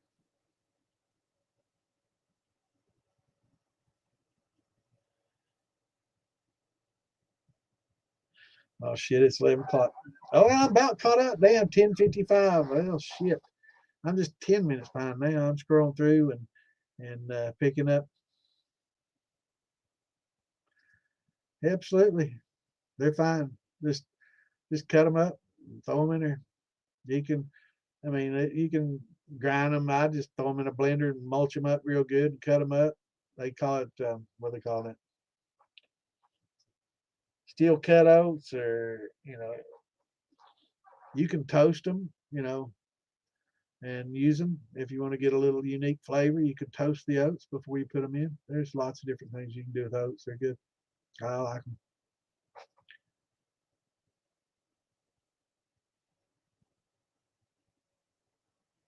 Cornish deer. Got them little fallow deer down there in Florida. Cornish deer. That's funny as fuck, man. I've never heard that. Oh, yeah, that's good. I like it. Cornish deer. That's good, Cave Daddy.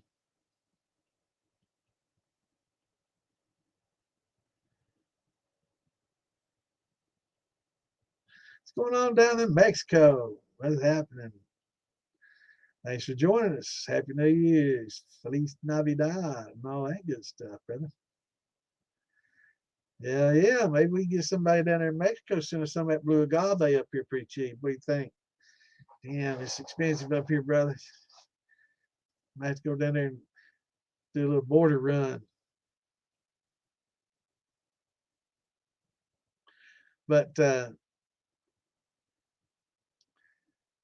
I'm gonna butcher your name.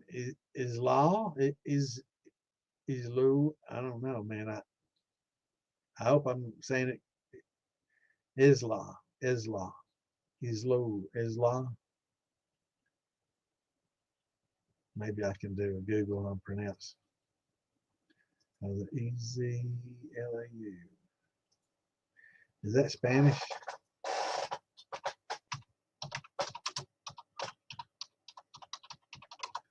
Let me see.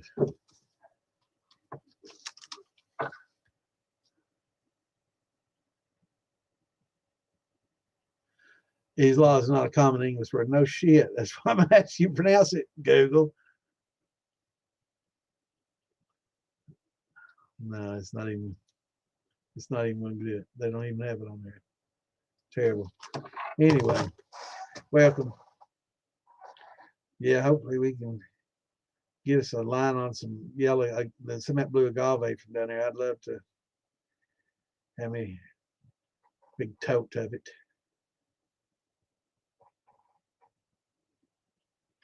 What's going on, Jeff?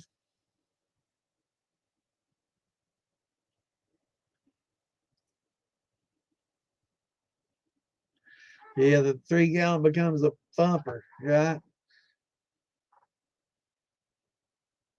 Yeah, they're not the best. That's for sure. I don't like the 3 pots. I mean, they can be okay once you convert them, especially the bigger ones. 10, 13s. It's a pretty good sized pot, and they can be, drilled and retapped, and and put some larger fittings on there. But yeah, but yeah, it's going to require some work. Those gaskets on those things were horrible. I think Phil, Billy, and them carry those now too, so people can repair them because they were the worst thing about them. And just like that, yeah, that blue agave, man. Hell yeah. I want a tote. And I'm caught up, and it's about 11 o'clock. Imagine that, man. It took me a little scrolling, though. I hope I didn't miss any questions. If I did, uh, get them in there because we're about to wrap her up. But it's a good show, and a lot of good questions, a lot of good conversation. Got a little bit political now, but everybody knows where we all stand. I mean, when it boils down to fundamental things like safety and happiness, I think we all can agree on things. That's like, you know, I can't imagine some, saying less taxes is good, and somebody saying no, it's not. Damn it, more taxes is good. Who does that, right? So I think there's a lot of things that we do agree on. Uh, we might not necessarily always like the messenger, but I think we all need to step back and love one another like we used to, and love and respect each other, and respect each other's opinions. And remember, it's just an opinion. So what you're thinking isn't a fact; it's just your opinion. Uh, so we can all voice our opinions and be happy, and still laugh and drink together and call each other brother.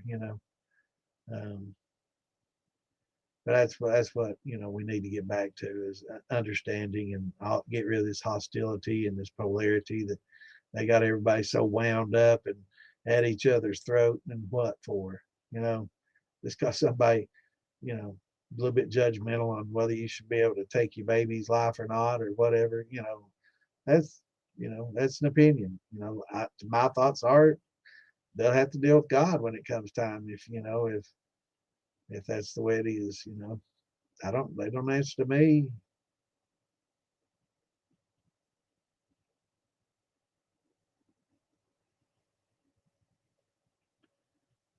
Yeah, you can toast. Yeah, and any of your grains that you're not using for the amylase or anything, that you can always toast. I mean, look at what all they do with barley, man. I mean, they do so many creative things with the barley. I mean, that's because it's a beer. Can you imagine all the creative things you could do with the corn if they got that?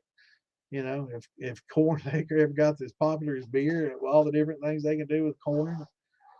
Other than just heirlooms and stuff. Can you imagine a chocolate corn, crystal corn? Yeah, it'd be interesting, wouldn't it? But yeah, it's 11:11. I'm gonna have to give old Miss Claus a little kissy kiss before she goes to bed. She's got to work tomorrow, so. And Spernanza's calling, man. I'm taking the dime. I'm going into Spernanza. So those of you who don't know, I like to play games. Get on the. I'm an old time gamer. I've been playing games since I was a kid. And Nintendos when they first came out, I enjoy it, and it's a good pastime for me. And keeps my hand coordination up, even though I'm getting fumbling and drop shit all the time. It's a lot of fun. I got some buddies online that we play with together, and we have good times. A lot of good fun, and yeah, we have a little shot before we go. And Happy New Year to everybody. And let's hope that 2026 brings a little more happiness and to the people in the states here, and a little more understanding and less hostilities, right?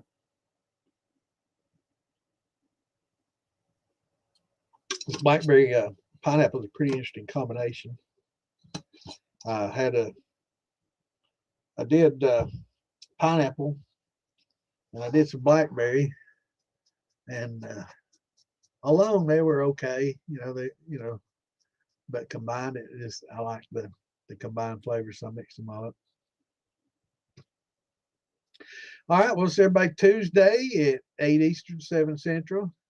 For those of you that are new, welcome, and bring your questions, and definitely join the DIY Shine and stuff, or the DIY Shine and Steel Building now page on Facebook, and the Moonshine Militia, and bring your questions. We can help you. We will walk you through it step for step. There's a lot of people in there. They're very patient, knowledgeable, and there to answer your questions pretty much 24/7. Don't get mad if you.